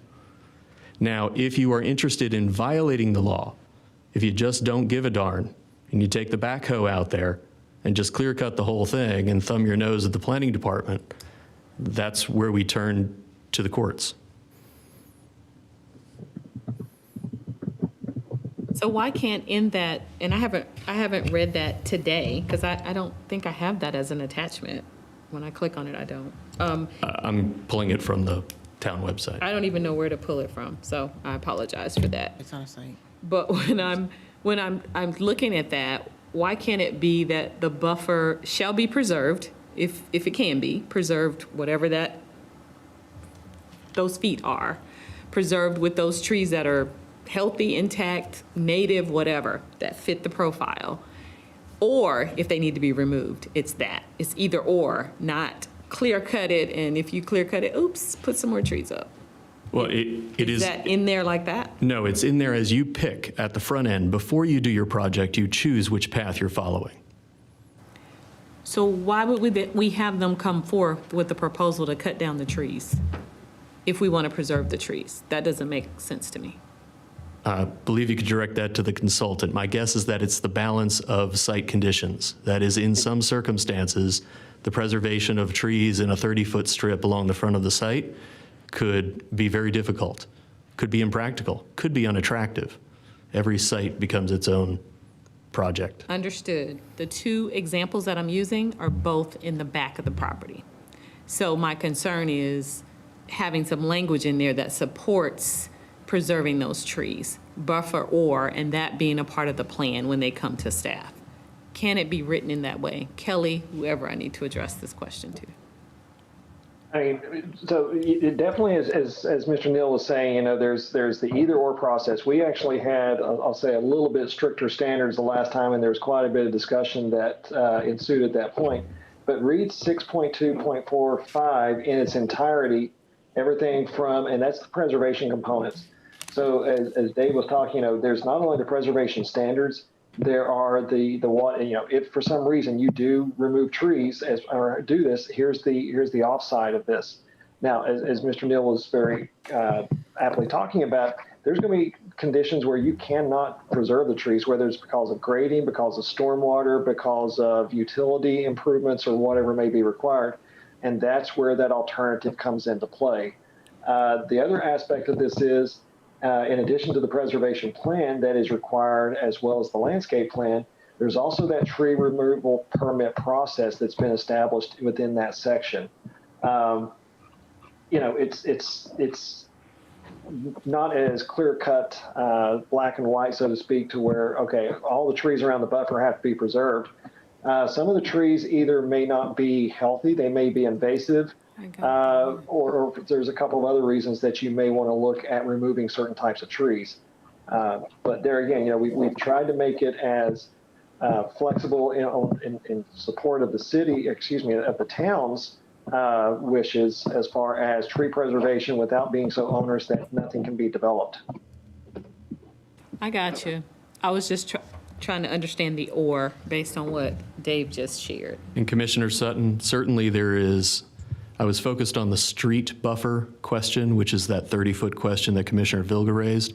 The other buffers that we might have along side yards, rear yards, or transitions between uses certainly are a different section and create other trade-offs, whether those are the existing vegetation, replanted vegetation, fences, berms, walls. That's that different selection of tools. The question for the board now or going forward might be, do we prefer existing trees first and foremost over all other options? We may find yes or no. I'll throw out just as an editorial comment, once you clear a site, you may find your rear buffer yard is primarily interior, what you might call canopy evergreen trees that have no significant understory. So you are left with a stand perhaps 30 or 50 feet deep of Q-tips. They have no branches and no undergrowth and a big pom-pom at the top.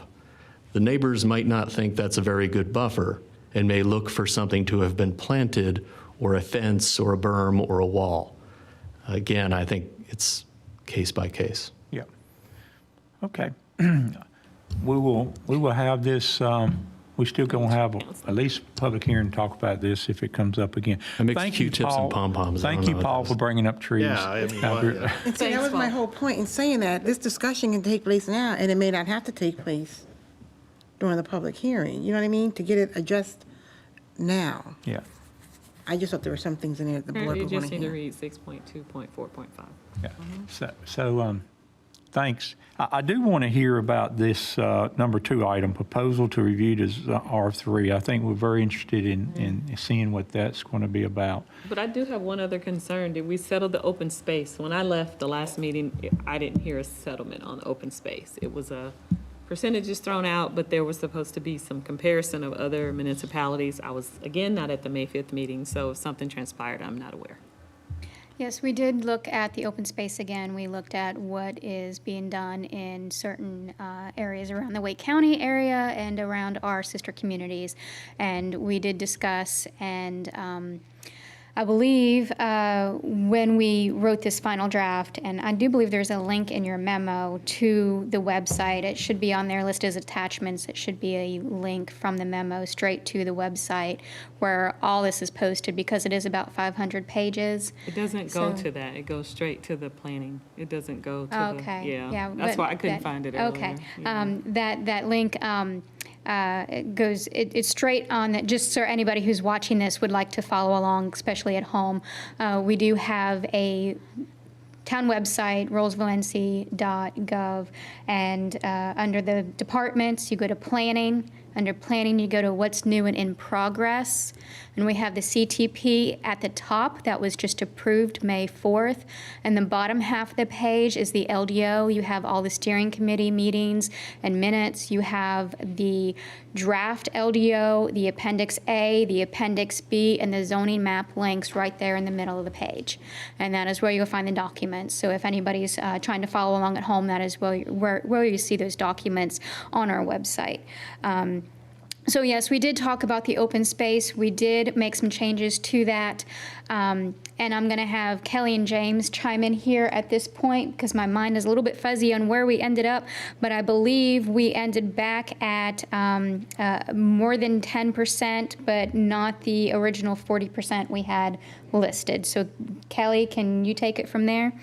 Yeah, and Julie, thank you for that. So I think James may have his microphone fixed, but what we did was listen to the board, and actually I believe, and James, correct me if I'm wrong, we had the 10%, there was a variation between 10 to 15% for the residential, depending on the zoning type that we had. Of course, clusters were up to 40%.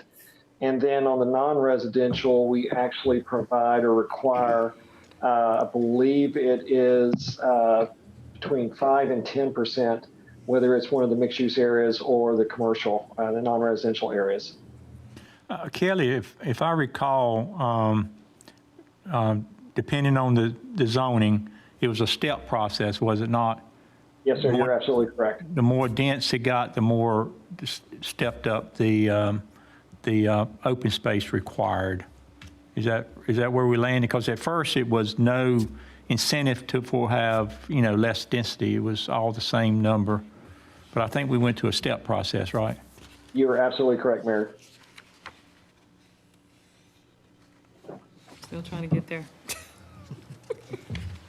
Unreal. You can I'm go trying ahead. to find the specific standards, Julie. Looking in the code in last night's presentation for that. 142. Are you trying to get to the, I'm finally there. Page 142.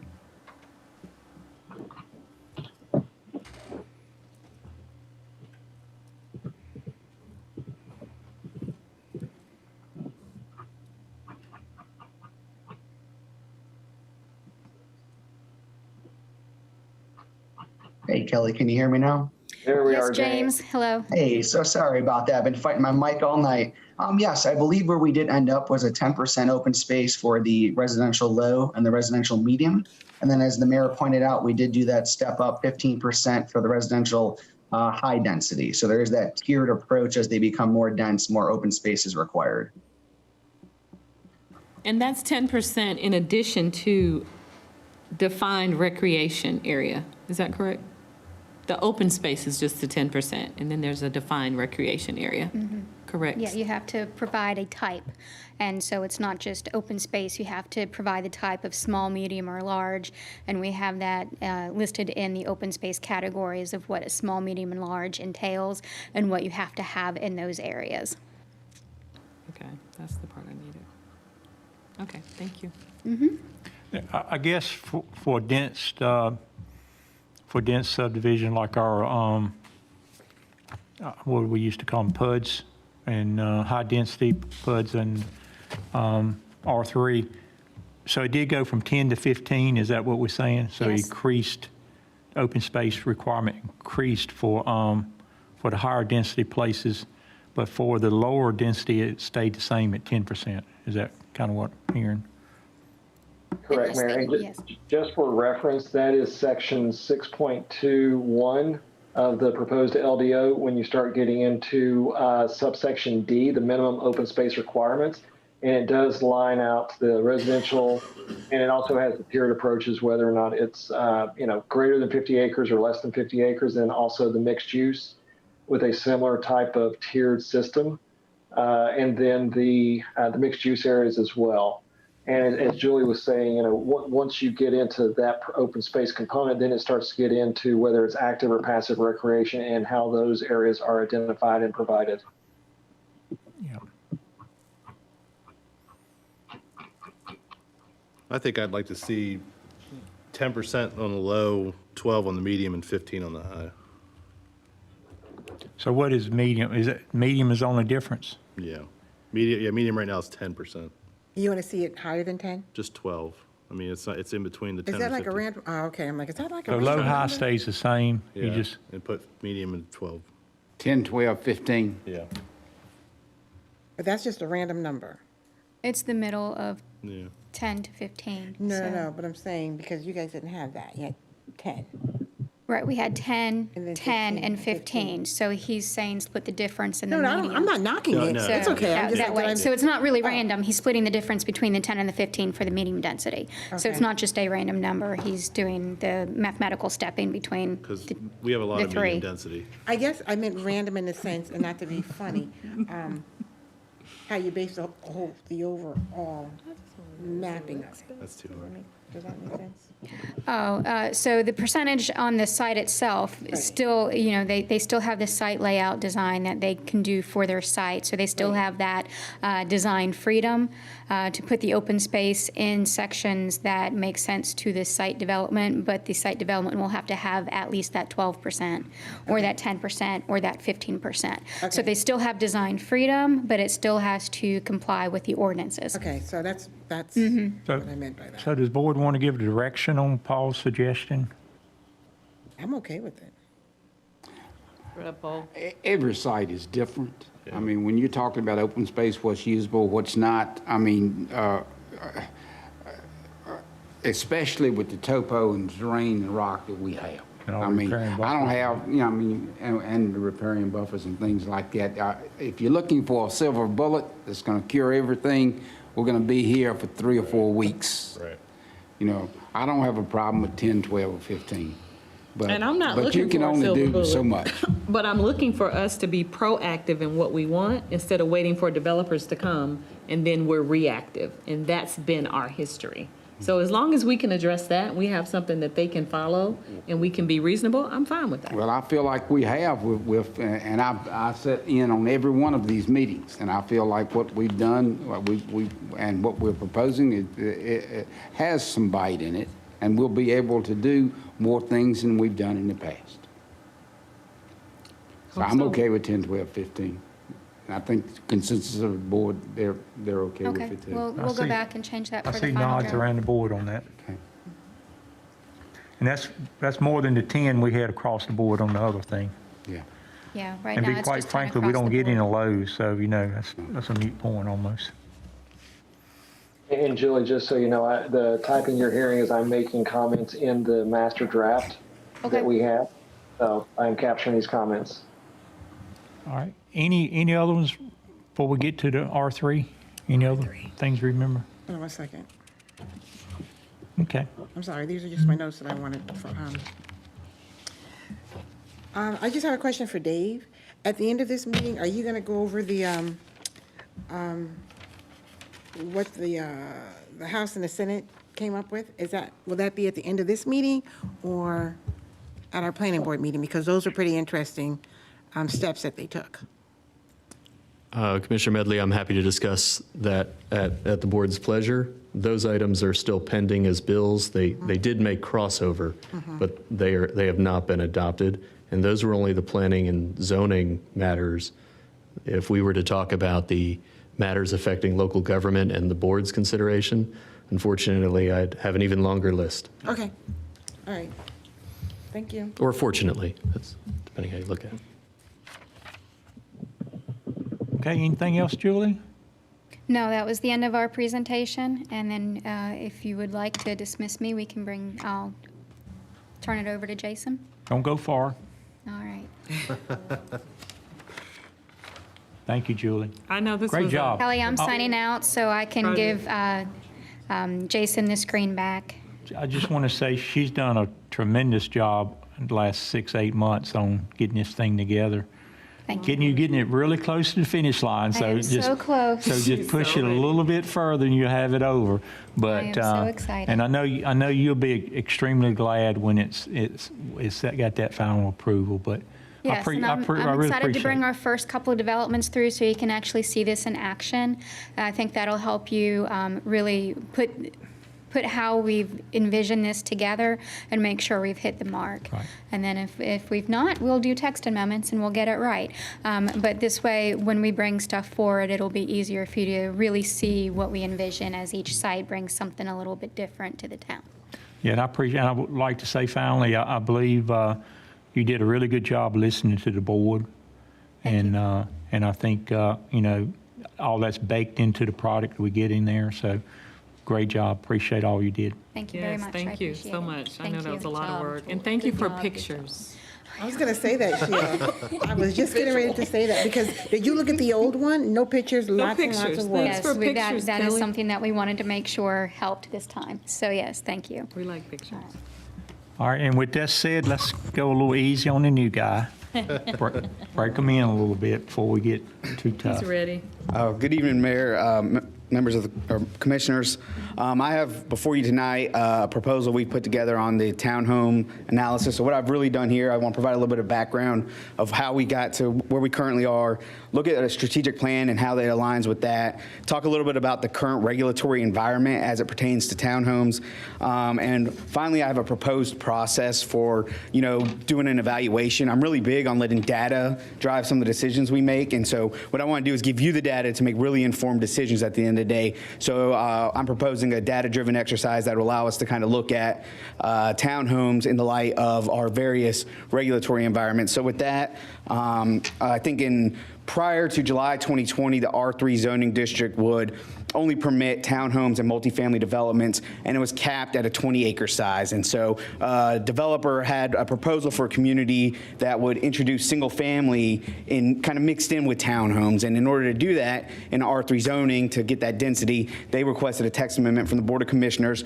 to allow detached single family dwellings in the R3 district. And part of that was to lower that 20-acre cap on the overall development, but allow just the townhome and multifamily section to be capped at 15 acres, so that just the higher density product types were capped at the overall density. And so since that time, we've heard concern from the board that may have unintended consequences that we want to revisit. And so certainly we're developing that proposal to evaluate the current UDO, the proposed LDO, and the comprehensive plan as it relates to townhomes, and kind of take that kind of data-driven approach to coming up with the decision. So talk a little about strategic plan alignment, the mindful growth to promote development while maintaining that small town character does call in Goal 12 to develop a unified and coordinated vision for land uses that emphasizes diverse housing options and beautification. So it does call for some diversity of housing, which the text amendment, I think, took a swing at doing that, but maybe didn't go quite far enough. And so we'll kind of come up with some options, letting the data, inform the board to make those decisions moving forward. So currently the UDO townhomes are permitted use in the R3 zoning district. Only 15 acres within a R3 subdivision neighborhood may be assigned to townhome multifamily. It also has a more requirement as far as the infrastructure, so sidewalks, a planting strip, curb and gutter, minimum or maximum cul-de-sac length, and bike paths as a requirement. Staff in the past has interpreted this to mean that a townhome-only development could occur on a lot of 15 acres or less, as long as all the other, open space density and supplementary standards are met. So that has been the staff interpretation on the UDO standards. To visit the LDO, it is calling for dwelling single-family attached, which would include townhomes, only to be allowed in the high-density residential zoning district, as well as in the floating overlay districts that are intended to promote, a mix of uses with different types of residential uses, as well as a mixture of non-residential uses. So any of those floating districts would require a certain percentage of the development include non-residential uses, as well as higher density housing product types as well. So I think that's very important to note here. Also, when you look at the proposed zoning map, that the majority of the proposed zoning is that low-density residential, meaning essentially if anybody wanted to come in and build townhomes under the zoning map, they would have to come to the board for a rezoning to either a high-density residential zoning district or to one of those floating overlay districts. So there may be some advantages of that if it accomplished some of the board's other goals of encouraging non-residential development and things of that nature as kind of a trade-off to get that density, but it also allows the board that legislative discretion, right? Just because they come in with a proposal of townhomes doesn't mean it's automatically approved. You got to look at all of the, the findings of fact or the case presented, and then in a legislative case, you just look at kind of what does the comprehensive plan say? Is it reasonable? Is it in the community's best interest? And so you have that legislative discretion on any development coming forward, once this map's in place, and even with the current zoning map in place. So I just want to make y'all, aware of that. Looking at the comprehensive plan, so it does call for townhomes in a few of the future land use classifications, including the medium density residential, as well as the high density residential town center and the mixed use neighborhood. Again, if you look at this map, the majority of area is designated as medium density residential. Doesn't mean that, you have to approve townhomes in there. If someone comes and requests a rezoning, you still retain that legislative discretion. You would just say, it may be inconsistent with the comprehensive plan, but reasonable because of X, Y, and Z, right? So that's up to the context of the case. Yes, sir. Would a developer have to seek a special use permit to put it in there? So as it currently stands, or in the proposed LDO? The proposed one, to put townhomes in medium density. Right. So currently, as the proposed LDO, it would not be permitted it's not permitted. So it would not be something that could be done and still be compliant with the development ordinance. So it would have to be a special request or a floating overlay district, which may achieve additional goals of the board. So that's just something to point out, but it would require a rezoning to a high density residential, which is where you retain that legislative discretion to whether or not you would want to approve that rezoning. Okay. So I think that's very important to point out going forward. And I think the focus and the kind of impetus for this conversation was whether townhomes were appropriate in the medium density residential zoning district, as I think proposed in a previous version of the LDO draft. And I think, just to point this out, that the medium density residential in the comprehensive plan does call for that mixture of housing types, but it also says it's predominantly single family with portions of duplex, townhouse, or multifamily residential. So, to be consistent with the comprehensive plan, it could be a mixture. So there's still, even more legislative discretion you have there when you're talking about whether or not is consistent with the comprehensive plan as well. So I think that's important to point out as well. So what we've outlined is a process to look at this.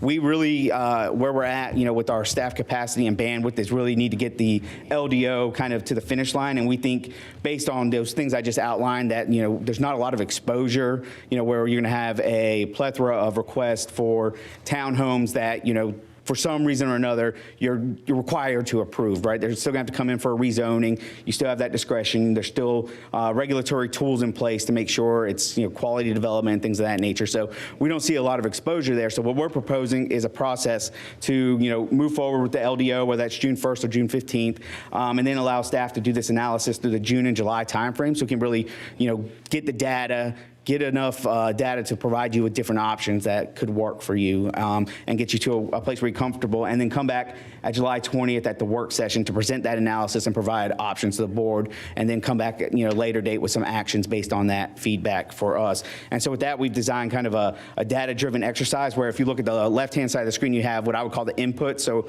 we'll take the existing townhome stock, the proposed townhome stock, the proposed single-family dwellings and multifamily dwellings, and run that through two filters. One being that proposed zoning map. So where are these located based on the zoning, and then the other through the future land use map. So where are these based on the future land use?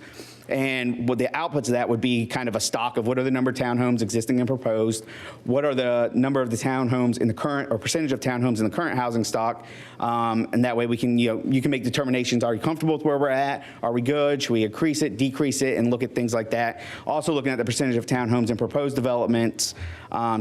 This also allows us to kind of look at geographic distribution. Where are the townhomes located throughout the town? Are they contextually appropriate? Is there a way that we can make them, in areas where it's more contextually appropriate via a regulatory tool? And then also look at the distribution by zoning district. So are they all in medium density residential now? Are they on high density residential? Where does the new zoning lie with the current, the stock of townhomes, and what might be appropriate for the future? And also by the future land use classification. That way you can make decisions moving forward on the comprehensive plan. Is that where, are they located in those medium density residential future land use classifications, or are they more clustered in the high density areas as currently the proposal would allow? So we think this exercise will really allow us to provide you with enough data to make some really informed decisions and give us enough direction to provide you some options moving forward to kind of address the appropriate location of the townhome. So with that, our recommendation is to proceed with the LDO as it's currently drafted regarding townhomes, understanding that there's not but so much exposure out there, and then receive this as information tonight, provide any direction to staff regarding the proposed analysis and timeline, and then we want to come back before you after we had opportunity to kind of run those data filters to provide you with more input and some options that staff will come up with as well. So with that, I'm happy to answer any questions you might have. I got a question, Jason. So just make sure I understand. So under the current way it is today, all that medium density, which is probably 80% of the town maybe, what we hear when the attorneys come in for the developers, they see that, they first thing they say is, well, your comprehensive plan says you want us to put townhomes there. That's what we hear, right? That's what we're encouraging you to do, is put a townhome on these 15 acres here in this area. So now you're saying you don't want to do that.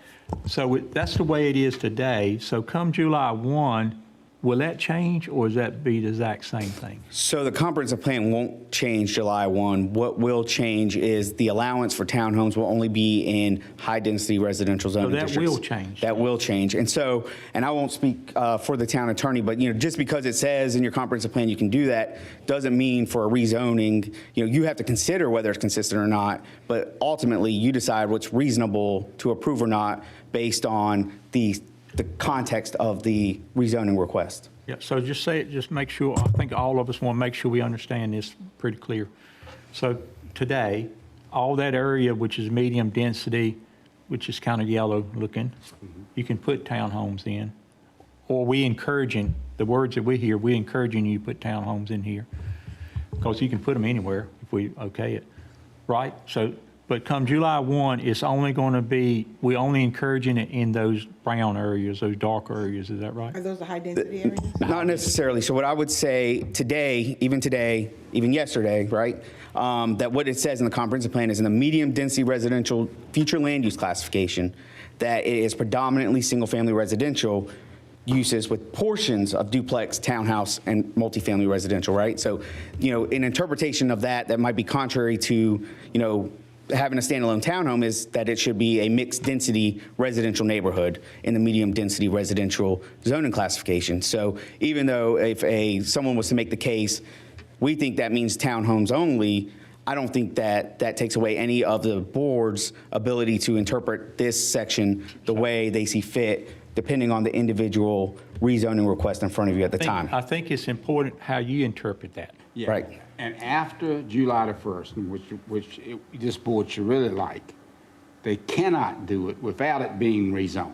Correct. And that's where we need that control, and that's where we should have that control. I love this plan of yours. I think it's excellent, especially in the time that we're in, because you're going to see more and more requests for townhomes because of the price of building materials. They have skyrocketed. And you're going to see quickly that you're not going to be able to buy a home in Rolesville for less than $500,000. It's going to be soon. I'm talking about a detached home because of the price of lumber and steel. We've been putting the numbers to it, me speaking for some partners that I have and some developers, and you add that to the cost of land and the cost of getting the lots ready, especially with the rock, and something's got to change. And the fact that he is giving us a plan that is data-based where we can look at it after, we've got to approve this LDO by July the 1st. But we can look at it and we can make decisions, but in the meantime, you will not be forced to put townhomes where we don't want townhomes without it being rezoned, and we can say no to rezoning if we have to. I think what you just presented is excellent.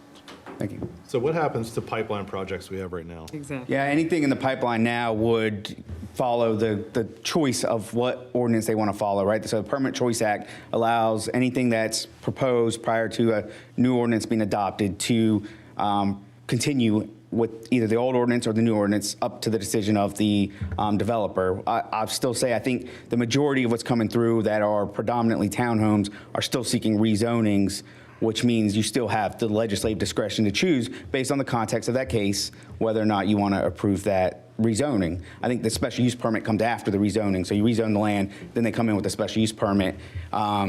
The rezoning is kind of step one, and so that's the discretion of the legislative body. And so if you to choose, if someone came in with a rezoning and you didn't have enough details and they're proposing high or low density, you could say, I don't have enough details here. I think this needs to be a conditional zoning, which we found out the other day requires an in-depth sketch plan that gives you more details to make a decision based on the actual plan and not all the things that could be allowed. So I think the tools are in place to protect the board currently, unless there's a loophole project here or there that I'm just not aware of or haven't analyzed correctly.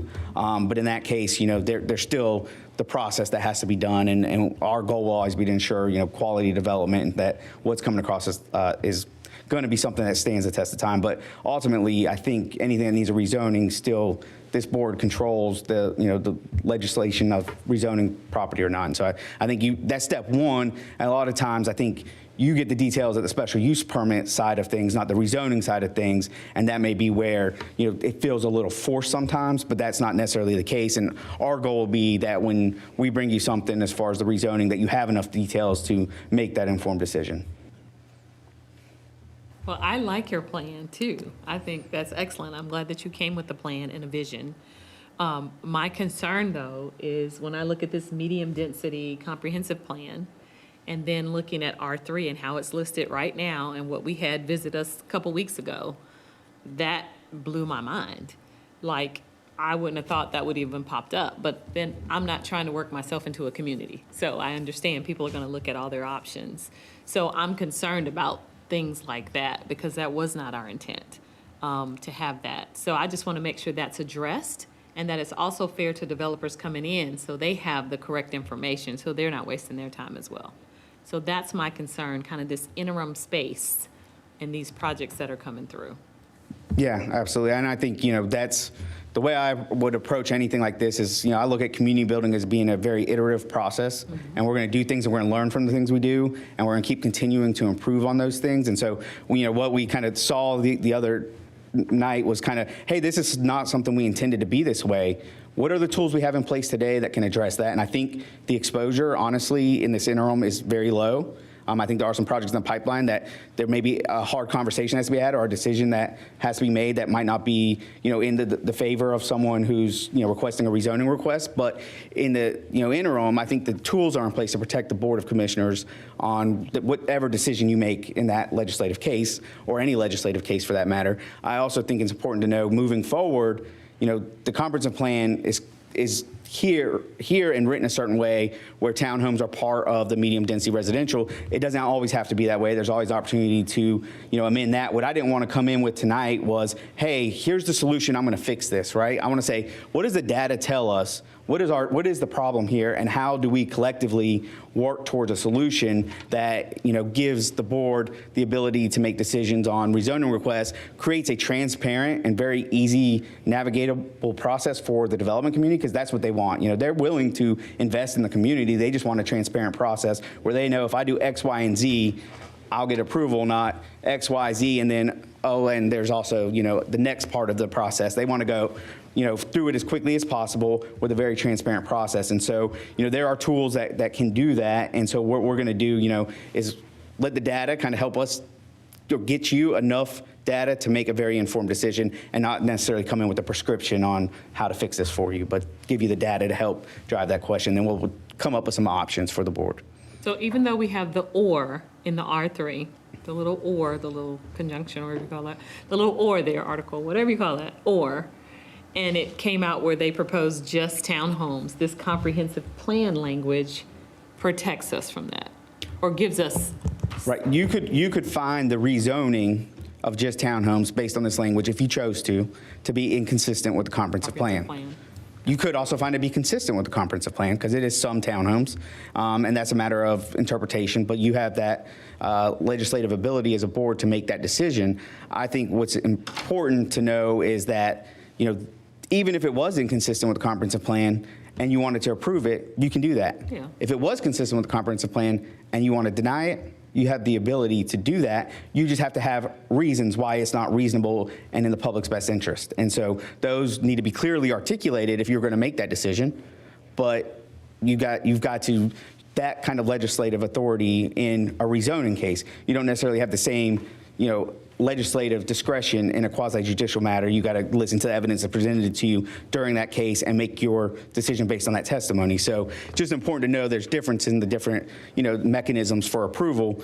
I also think it's important to note that, if I come in and I'm recommending approval for this and you go against staff's recommendation, that's not against the law to do, and you're not going to hurt our feelings. It's your decision to make ultimately. We just analyze it through the tools that we have in front of us, and we might not see things the same way you do, and so that's okay as well. So if staff comes in and says, we recommend approval and it's consistent, you can say, well, I propose we deny it. It is consistent, but it's not reasonable because of whatever reason based on the context of the case. And so that's, the authority that you hold in your seat. So, that's where ultimately I don't see a lot of exposure here, and let us really do a data-driven exercise and get the, where are the townhomes, where are the proposed townhomes, and are they in the right locations based on the comprehensive plan, or, is it the comprehensive plan that's the issue? Is it the zoning district that's an issue, or is it some combination of the two where we come up with some unique tool that really helps to deliver great quality development? To amplify Jason's point on this, the comprehensive plan has come up more often during our LDO review process and our discussion of 160D than probably ever since its adoption by the town. 160D does require that towns in the state and counties adopt a comprehensive plan. It turns out that many cities never had gotten around to that. And that's something, a traditional comprehensive plan is something that's been with zoning regulation since the 1920s, but it just didn't exist. So the big change of 160D is really just to make sure that those towns that didn't have it get their act together. However, the law of Rolesville is the U.S. Constitution, the North Carolina Constitution, the town charter, the code of ordinances, and the LDO. And that's it. Those are the laws. After that, we have a transportation plan, we have a strategic plan, we have a development comprehensive plan that guide us in consideration as a board as to what new laws we might want to adopt. And a new law that you might adopt is a rezoning. That is itself an ordinance that becomes a new law. And so the statute says, well, take a look at your plans, please, in the future. This is what 160D says, and make your decisions thinking about your comprehensive plan. But as Jason rightly points out, the board at day's end can make any decision in that legislative venue it wishes, so long as it's not arbitrary and capricious or just, fundamentally in violation of due process rights in the U.S. Constitution. So you have broad authority. I know I've said that before. I love it when our new planning director is saying it too. And I think that's something that I know the commissioners are going to want to think about going forward as we hear more and more legislative items and we think about those things. Now, all that said, when I'm playing the role of land use attorney and I'm in some other town, I'm going to be talking about the comp plan if it lines up with what my client wants to do. I want to make sure you all know, hey, I found some stuff in your comp plan that makes my rezoning case sound like my client's not crazy. And Dave, but that's all it is. We also have the right to change our comprehensive plan if we so choose to. You should change it all the time. Thank you. As you discover new visions, new ways to go, a new thought process for downtown, which has been changing over time. It is not something that I believe any of the original conceptualizing members of the 1927 zoning task force thought would be a static document, just like our strategic plan. It should be amended whenever in the legislative judgment of the board that makes good sense. And it could be any small piece of it, or it could be the whole thing in a comprehensive way. Say that again. It could be any small piece of it, or it could be the whole thing in a comprehensive way. Y'all hear that? Yes. Heard it. And I think it's also important to Dave's point that also that the legislation has changed as well, where if you do adopt a rezoning that's inconsistent with the comprehensive plan, you're amending the comprehensive plan. So you are amending your comprehensive plan as you take that rezoning action. So it's used to be that you'd have to do that as two separate processes. It's now one process. So if you say it's inconsistent but it's reasonable, or then you are in essence amending the comprehensive plan by doing that. So But when you say in essence, does that set a precedent? No, because it's only as to that site. Right. And truthfully, it was a way to protect towns and developers from appeals relating to zonings that appeared to be inconsistent. It just says, look, you don't have to worry about it. Keep in mind, you also adopt a consistency statement. That has been the subject of a variety of pieces of litigation that have been reported. And your consistency statements, while they are necessary that you do them, are not subject to any meaningful judicial review. And if you recall, they're part of the approval. You say you've proven this with the consistency statement that it matches the comprehensive land use plan. Dave, most time makers do that. That's right. And at this point, most towns that have adopted core values like Rolesville has of transparency, they use the consistency statement to help that.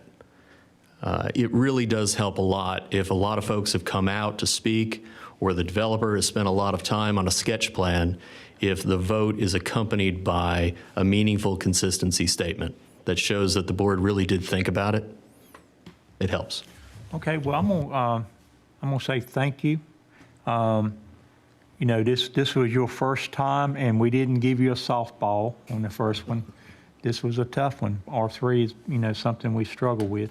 I do like Dave said, I like some of the comments. I think one of the things the board is looking for is the planning department and the board to be on the same page.